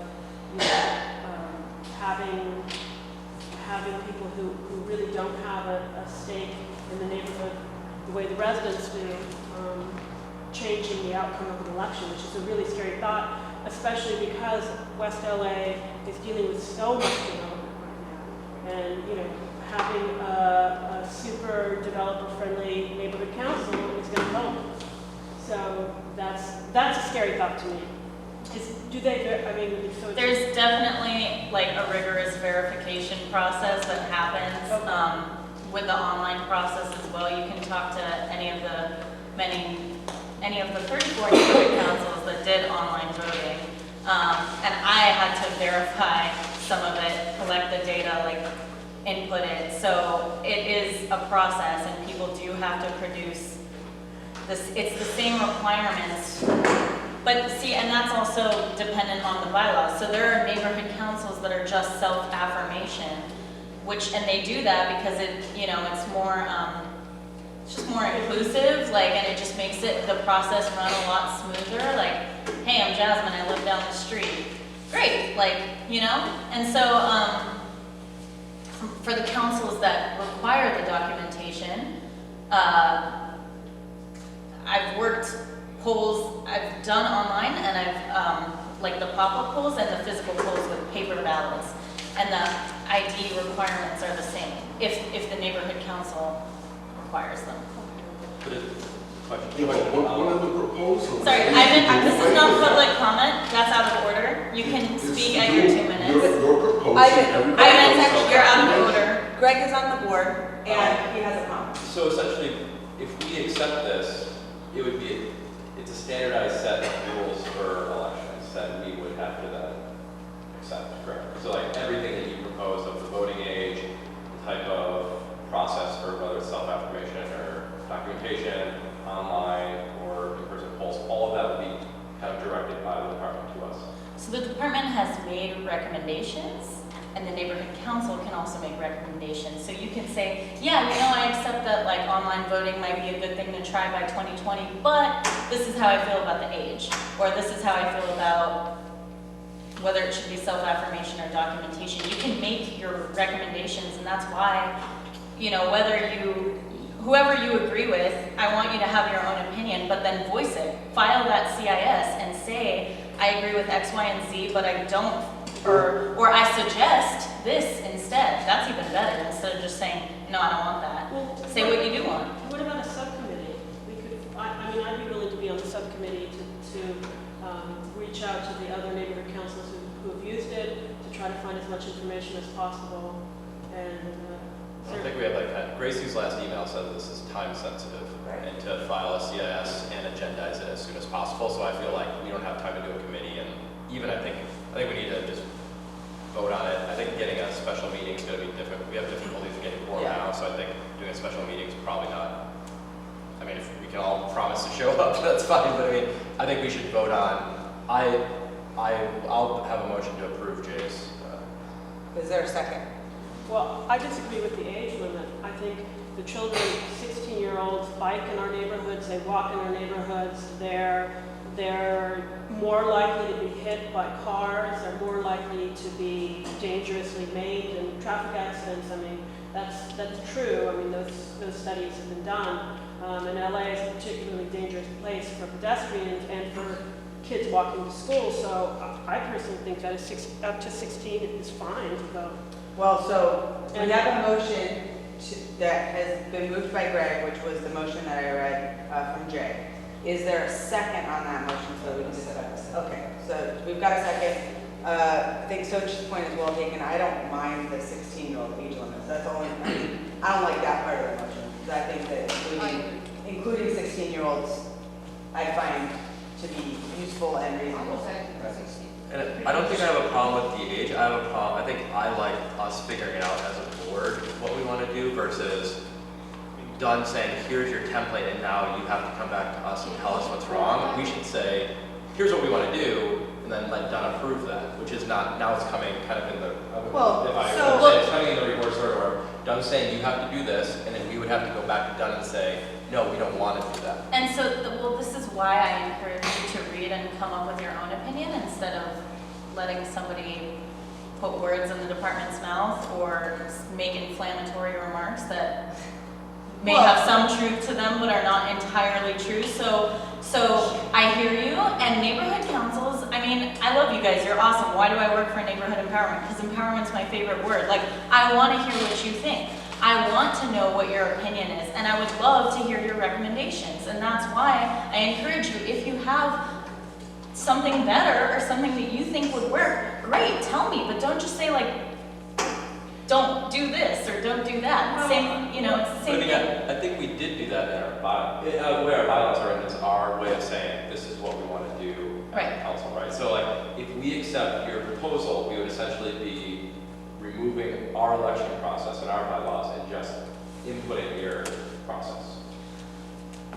I think that's a way to look at it, but I think you could also look at it as, is there some merit to this recommendation regardless of who came up with it? And I think when you've administered elections and you've seen up to like 20 different ballot types and how messy it can get, I mean, so how many ballot types do you have? 3? But my thought is, I don't have a problem with Dunn saying, here's our recommendation, you guys can take it or leave it, versus here's what you guys have to do, now you have to come to us to change it. You know, I think I have a problem with the process of, I like the recommendations and I would trust your recommendations, but saying something's mandatory, or saying something that we have to implement, I feel like that's more problematic for me. So, well, and the other issue too is the fact that this is so rushed, because if you're talking about self-determination, well, we can't even have self-determination if we don't have the time to discuss this properly. So if we have to make an impact statement, then I would say that we as a neighborhood council want to remain independent and determine ourselves how our elections are held, and that if Don wants to do another process where there's actual outreach and time is given, then and a discussion is had, then we're open to that. But this isn't that. This isn't that process. Well, the rush is due to the council member's motion coming before, like, city council. There's something called outreach, and we really learned how to do it, and you guys should too, right? I mean, it goes both ways. It's not just, everybody should do more outreach. And I have to say that I really think Empower LA needs to do much more outreach. Thanks for your opinion. I think that having Grace's email come out saying you need to do this, it's kind of time sensitive, does put a little bit of it does put more of a rush on something. What I disagree about with the motion is that it's too specific, that it says, we don't want this, we don't want this, we don't want this, we don't want this. I would agree with an amendment to the motion that would amend it to reflect basically what Sochi said, that, you know, we appreciate our independence, we like guidance from Dunn, and we would be willing to work with them and have a larger community impact statement, but, you know, we don't want to dictate to us by Dunn, essentially. What she said it way more more eloquently than I did, but I would, entertain an amendment to your motion to amend it to reflect what she said. Just ask a quick question. There was a presentation about online voting that we had some time ago. And if I remember well, there was a huge amount of money involved, like the cost of the election. Like first, like the first amount, and then like after 4 years, it's centralized, and then it's we have no money because we are in exhaustive efforts still. So Well, that wouldn't be until the 2018 election, so that's not. Yes. We got time. But, We got time to get out. I think so, because we are in this like for a year. Well, I think if we can figure this out, I think we're gonna get an update from Gavin on that, assuming Zell doesn't kick us out. So let's figure out what we're doing on our motion, guys. Okay, well then, I think what I'm hearing is that we want to word this in the positive. Yes. What we want to say is we, as an NC, want to remain, want to have self-determination over our voting process, right? So we, as an NC, want to have self-determination over our voting process. That we are open to a discussion to allow online voting, but it needs to be one that allows for community input and that still has ultimately the NC as the self-determining body. Well, I mean, and I would even say that it's not unreasonable to ask the NCs to make some more uniformity among them, like the way the ballots look, or, how the process works, how many hours you're out voting. But that needs to be a discussion amongst the NCs then to determine what works best for most of them and try and reach some consensus before it's just handed down from the Department of Neighborhood Comment, I would say. So is there a motion to amend Greg's motion? So there, I don't know motion. Is there a second? Second. So Greg had a motion, I can it was seconded. Yo, you can remove your motion. I will remove my motion. Okay, great. So Chi, are you moving that be our community impact statement? Yes. And you're seconding? Okay. Is there any more discussion on that motion? Could you repeat that?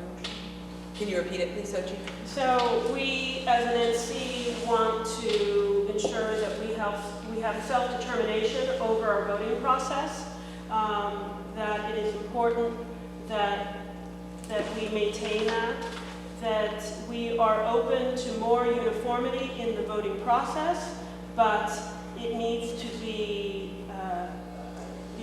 there needs to be more community input and discussion. And it was seconded. Any more discussion on that motion? All those in favor? All opposed? Abstentions? All right.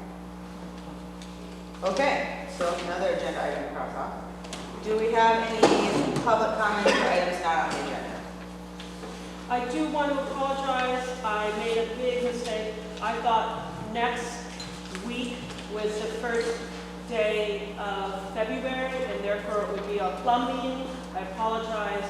I didn't realize that there were 31 days in January, and so I am not going to be available the first Tuesday of February.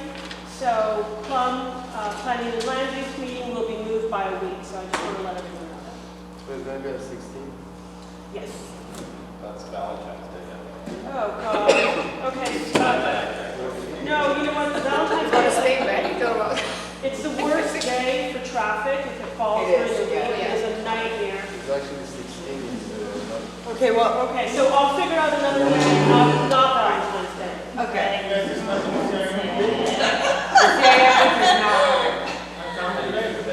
Greg's busy on I don't know. the 14th, guys. I wasn't in charge of organizing. They said they were. Huh? Oh, I apologize. Their architect could not make it. I'm sorry. You know what, can I get your email and I'll let you know? Yeah. Because I apologize for No, that. we're not adjourned yet, folks. Yeah, you can give him his email. I'm gonna but give we you are not an adjourned. We are now on to board comment and announcements, which I see is really everybody in here. Okay, so as you there are several pending grievances with the neighborhoods. One such grievance is related to documentation of council members proving that they have the ability to be sitting on the council. So, and this is a grievable action. It has been decided that it is grievable. And I think that the best way to solve this is to have all current board members resubmit the documentation that you submitted in the first place to get onto the board. And it shouldn't be difficult because they're pretty easy forms. It's like copy your driver's license or, you know, pay stub or whatever, showing that you actually hold, that you have the qualifications, those sort of procedural qualifications to hold the office that you hold. I want to get us out of exhaustive efforts, and I would like our money back. And as much as I love seeing Jasmine, I'm sure she doesn't like driving down here from downtown, once a month. So I am going to put a time limit on this. I would like us all to have our documentation in to done, and we need a copy to Naomi by the next meeting, which should be plenty of time. Naomi, sorry, I don't want to give an assignment, but like when you have them all together, if you could just send them to Oh, that's me. perfect. That's fine. I don't mind collecting them. I'll scan, I'll send. Okay. Thank you. Perfect. And that So way, just give it to Naomi, don't worry about it. And ethics training, I redid mine, so do I send it? to rosters at empowerla.org, which I'll get to it when I. Yeah, we'll get to that. Yeah. I just want to make sure that we're all clear about this, that it goes in the minutes, and that Naomi, when you send out your next email to people, can you just remind everybody that this needs to happen? Here's this beginning part of this, so there is, one of the grievances against our council is related to documentation for board members to be eligible to hold their board seat.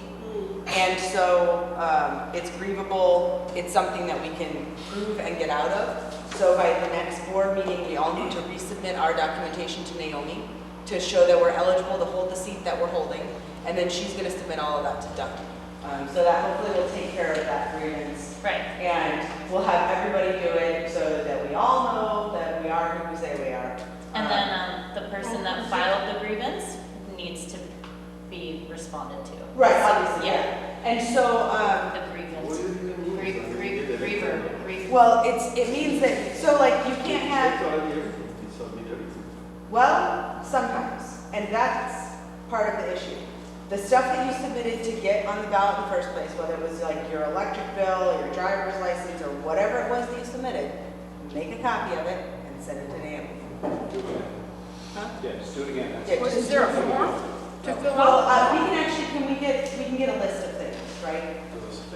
Yeah, a list of things that can qualify you. Yeah. Yes, I can send you that. Okay, so we'll do it this way. Jasmine will send me a list of things that can qualify.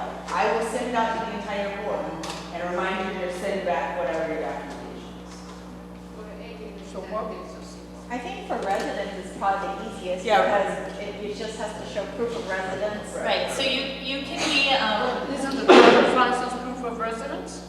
I think your driver's license counts, right? yes. Yeah. No, so this is just a list off the top of my head, so I'll actually email you the official one. But as you know, you can be, you can live, work, own, or have a community interest.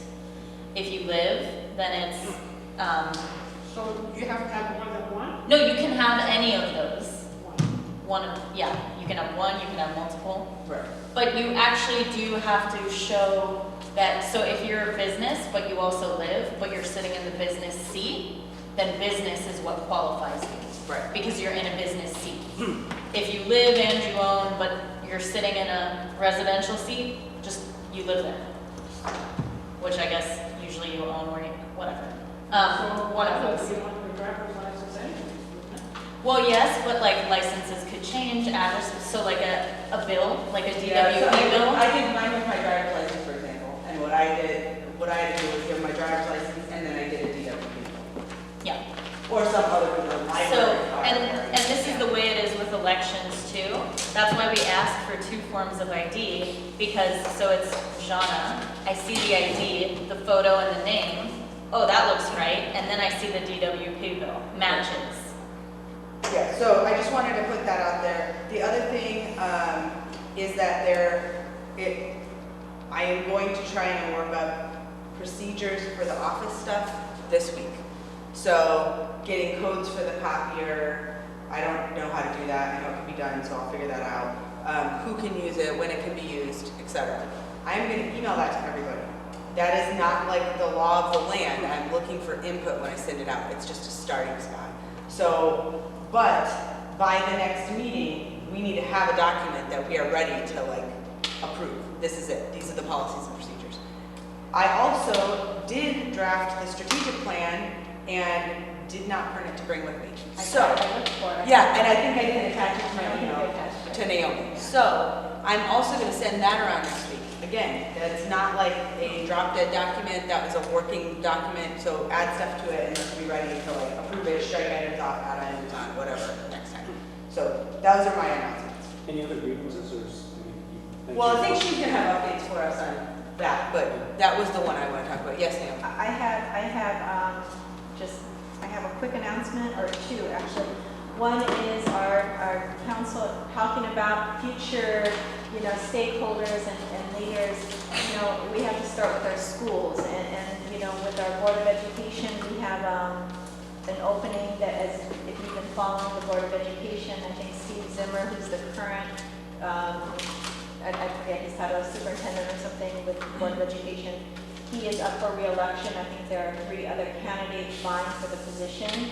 And again, part of civic engagement, part of getting communities where I'd like to partner with other neighborhood councils to host a forum, for all of the candidates.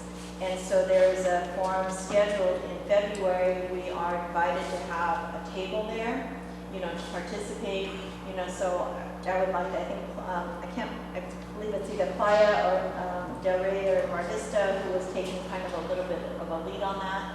So I'd like to just get approval that we have a table there.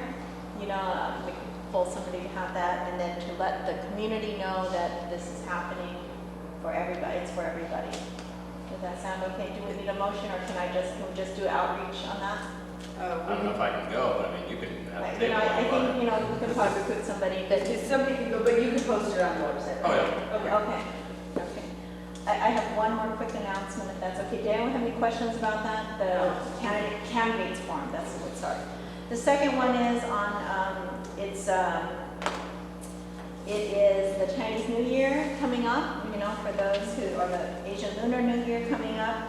And over at Grandview Elementary School, the Saturday school there, they're having a community festival on February the 4th. Just wanted to invite everybody, if you're available. It's from 10 to 1, and it's the 50th year anniversary for this particular school. And it's pretty amazing, it's like they draw a lot of families from all over, but they have a really nice festival, so just wanted to bring that up. So I'm sorry, I would have made extra copies, but I only grabbed one. So, but February 4th at Grandview Boulevard Elementary. Great, thank you. So, did you have something? So, we lost a member, and so I just wanted to ask, I'm hoping we're going to open that seat. We are. There will be an open board seat that's posted, and you're going to post it on the website, right, Greg? I think we'll keep it open for at least 30 days. So we'll see if we get any people at the next meeting. If we don't, we'll keep it open. Kirk. Yeah, I'm going to try to, my husband was on the board previously, and he's on Plum with me, so I know that he's okay. Back. And we still have that one organizational seat open. We have an organizational seat open, and I think Kirk was at large. Just in that large? I think so. Specific area? No, I don't think so. Was there a representative of the schools? There has been in the past. For years, we had someone who was at Wildwood, but she retired, and even before she retired, she got off the board. But so we no longer have one, but we used to, and that would be a great organizational. Because there's not a specific seat for it, though. It's an organizational rep, so if they want to come from the school. Because New West, because my daughter's going to New West, they keep asking me if there is someone on board that they can talk to, or because there's a couple of neighbors that bother them. Yeah. So I don't know what to answer that. tell them to get on the board, take the organizational seat, you got an open one. Any other announcements by board members? I could make one. I guess from going to the RAC meeting, Jen Turner, I guess she works with Ted Luke, and interesting. She said the mail system is supposed to have better tracking. Everyone's supposed to get their mail by 6 p.m. And any reports of tampering, they're trying to take care of it by removing boxes and stuff like that. Oh, okay. You know, because some of those mailboxes are sticky and stuff, and people are fishing out mail. So they're actually like supposed to take that kind of serious now and remove boxes. Great. That's really the main thing. Okay, great. I just have one last thing. So, Jill, the animal shelter, is there anything that's going to be coming up on that? Or? So we were going to do a forum in February on projects coming down the pipeline, and one of them we were going to talk to. So I've been talking with Len. He was supposed to, I've asked him a few times to get me the contact information. So just so people understand, it is going to be a mix of different types of housing, and the mix has not been determined yet. But it's a done deal. It's a done deal, yes. I think the input that the community can have in it is a mix of uses, in other words, senior, homeless, how many homeless, how many senior, how many affordable, the kind of mixed uses Yeah, I think you'll get a lot of neighbors involved. Yes. So I think the important thing to remember about that, because I had a conversation with Len about it too, he said that they've done multiple outreaches to the neighborhood to try and talk to people about it, and nobody shows up, and nobody does stuff. They're not very actively involved, and so if we want to push whatever use for that space, there really needs to be involvement, because Len sounded incredibly frustrated that they had put a lot of outreach efforts into this, and it's like the same 10 people that show up. So, and then people are going to complain But after I'm it's wondering done. how that outreach has come, because I never... There was some outreach where they would come to the Plum, and what I will do is I'm going to put it on the Plum agenda for February, so we can also start the discussion then, even if the forum, we can't get the developer, because there's already a developer attached, and he has developed other properties in the South Bay that are kind of ugly looking. So the more input we have, the better off we are, and the more input we can have on the uses. So if we want senior housing, if we want affordable. Right. Okay, now, Jasmine, I think it's your turn. Does anybody else have anything? I got this side of the table pretty heavy. I would say if you want something posted, like Naomi, if you want those events posted, send them to me, copy Eric as well. And same if there's like events in the pipeline or even at like plum meetings, like I think it's helpful to copy myself and Eric on it, because that's the only way. If I don't get it until 48 hours, 72 hours before the event, then it's hard for me to broadcast it sooner. So. And one quick question, sorry. You got our attendance, right? Because I didn't actually call attendance. Well, I got it. Okay, just make sure. Don't worry, I got it. Confirmation of the officers or re-election or something next month. I think we are supposed to, according to our bylaws. If we can just make sure that we have all board members here. I can't make people show up, and I send out emails and... Suggestions so we can, I was like, I was so surprised with this motion for. Yeah, I mean, I got a lot of last minute emails, so if I'm not gonna be there, I'm not gonna be there. So, it is what it is. Well, if you populate the empty seats, then it's going to be easier. Right. Jen? Just a quick word on the candidate forums. So just a friendly reminder. Oh, I just remembered it's not an issue. Okay, but it is good to know the rules. So neighborhood councils can't spend funds to support any, yeah, and then it hit me. But just, you won't be in EE forever, guys. And then when you do have your budget back. And there's another election, and there's another forum. I'll get to that in a second, Chief. But just so you know the rule, neighborhood councils cannot spend their funds to endorse or support any one candidate initiative over another, and that inclusivity applies to hearing the items as well. So like if a candidate comes and wants to, like if you're gonna have a candidate forum, then you have to invite all the candidates. And you can't give the one that you don't like 30 seconds and everyone else gets 2 minutes, you know what I mean? And the same goes with like initiatives, props, ballot measures, whatever it is. If one side is gonna come and present and you give them 20 minutes, then the other side should also get the 20 minutes. So just be even and fair, because if not, grievances and other bad things. So that's just a note on that. As far as your work plan requirements for getting out of EE, I'm happy to see you all here, like with quorum, that's great, keep it up.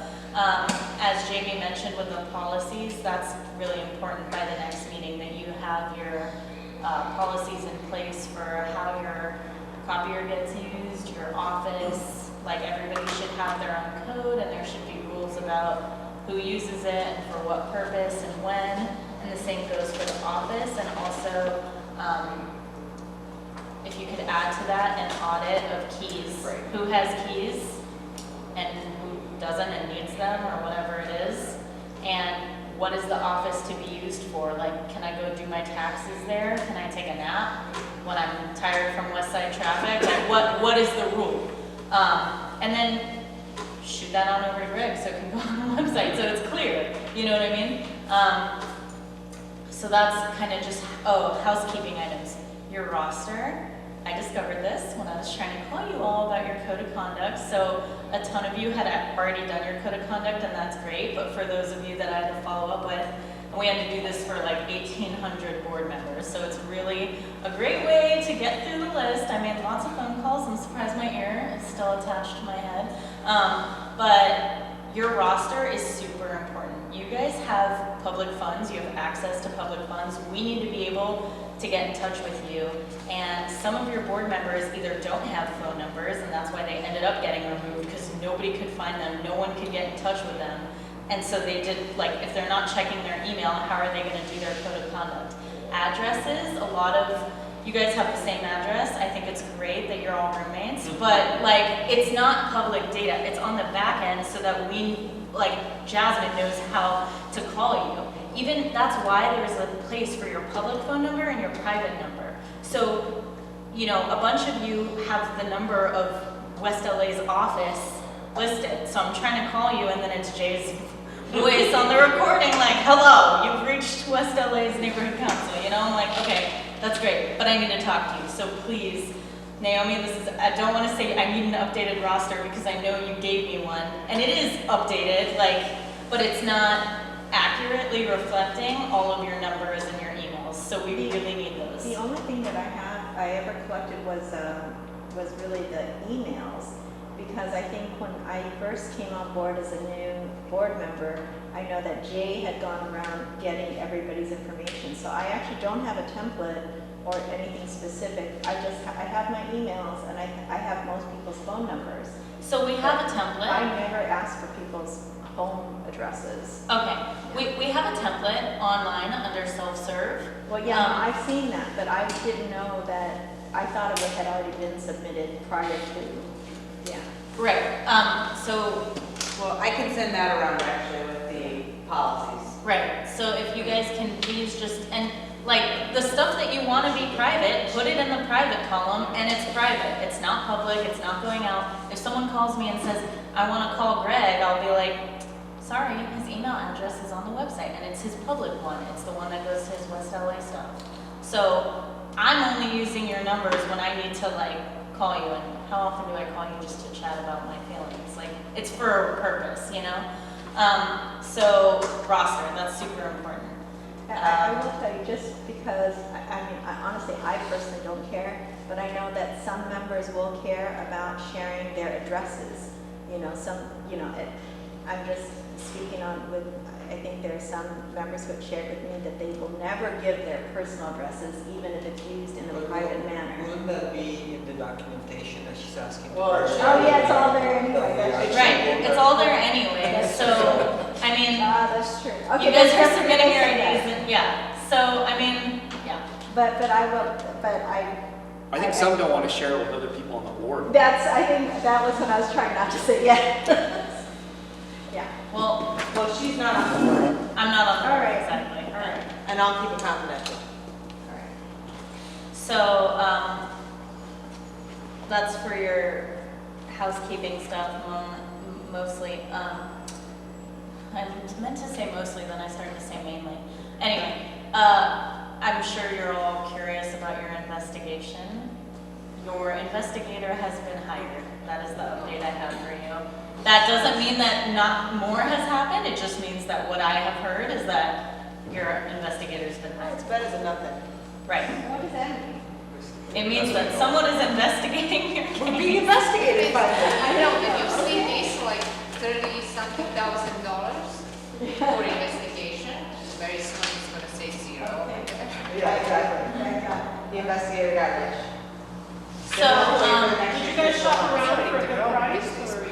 we don't hire them, personnel does. And so, and that's also, we need a budget from you, like, as if you didn't have an investigation. Yeah, so that was part of my strategic plan that's not here today. But Yeah, it's actually listed. that's okay. Yeah.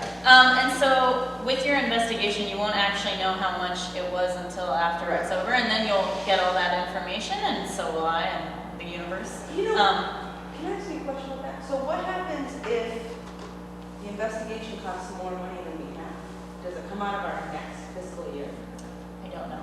Okay. I was just curious. Yeah, but you did get some swept from last year. Right. So, like I said, I mean, I had this discussion with you guys when it all first happened, right? And you asked me like, how can we make this go by smoother and faster? And I said like, don't do anything bad. Like, don't get more things to be investigated. And so far, that's been upheld. So like, you guys are on track. I don't have control over the investigation. Right. But what we can work on, the investigation's not in our hands, but what is, are like your housekeeping items, is your board in order. And you guys have a great meeting location now, that shouldn't be an issue going forward, like you're gonna keep meeting here, that's great. You seem to be getting along better, I don't know if you wanna sing Kumbaya after this, but anyway. Could I just ask one quick question, because it came up in the last meeting about these, I just want to clarify, we do need to submit a budget as if we were not in EE. Is that what you just said? It's called an alternative budget. Okay. Because that came up and it was unclear even as I was listening to the recording for the minutes. And that's what I did. I have the categories that are in the strategic plan document they gave us, and money is allotted to those. No, Stephen went through that. Stephen Box went through that last Right. time. But then That was pretty clear. it was, okay. So the strategic plan should inform your budget, and a lot of neighborhood councils will start off doing the budget first, but how do you know what you want to spend your money on if you don't know what your dreams are yet, right? So it's like, dream big, you're not going to be in EE forever. Gene asked when forever is over. I don't know exactly, but when you do get out and you fly free, then you should have a plan, instead of just saying, oh, well, I assumed it was all going to go to this. Right. So it's, I mean, I almost said it's February, I'm thinking ahead, but basically, this is our January meeting, and so, who knows, it could, but so far you're doing great, and like I said, those elements of the work plan, those policies, cleaning up your bylaws, your standing rules, getting your board in order, all of that is what we have control over now. All in order, I need to do the inventory of possessions. Do you have certain procedures for it? Because you have online, like serial numbers of everything that I am not going to be able to provide. Okay. But I need help with, for example, being able to go zoning policies when the construction is over there. Okay. And so, why, In our department, Jeff Brill handles inventory and leases. But you can just CC me on stuff. Okay. So that I'm like always in the loop. CC you as well? Oh, me, yes. Yeah. Yeah. Yeah. No, So 'cause I whatever- can at least read them and then, I don't always respond, but. Yeah.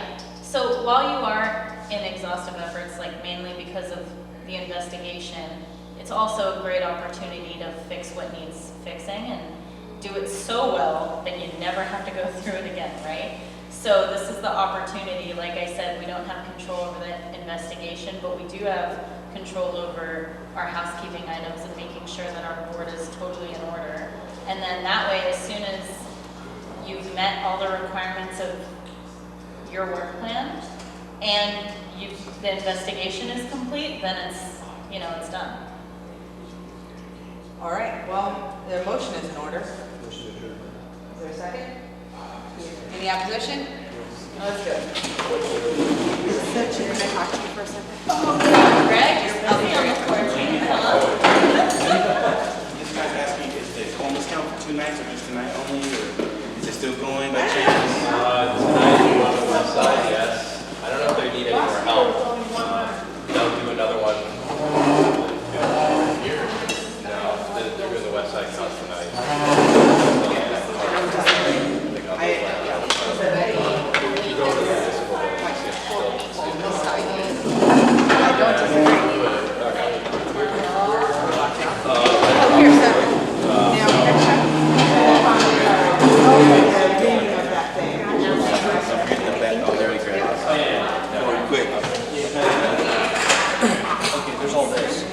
On the same, it's on the same. Well, it's.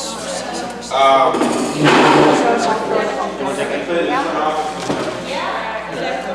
give you a call. Okay, no problem. Thank you.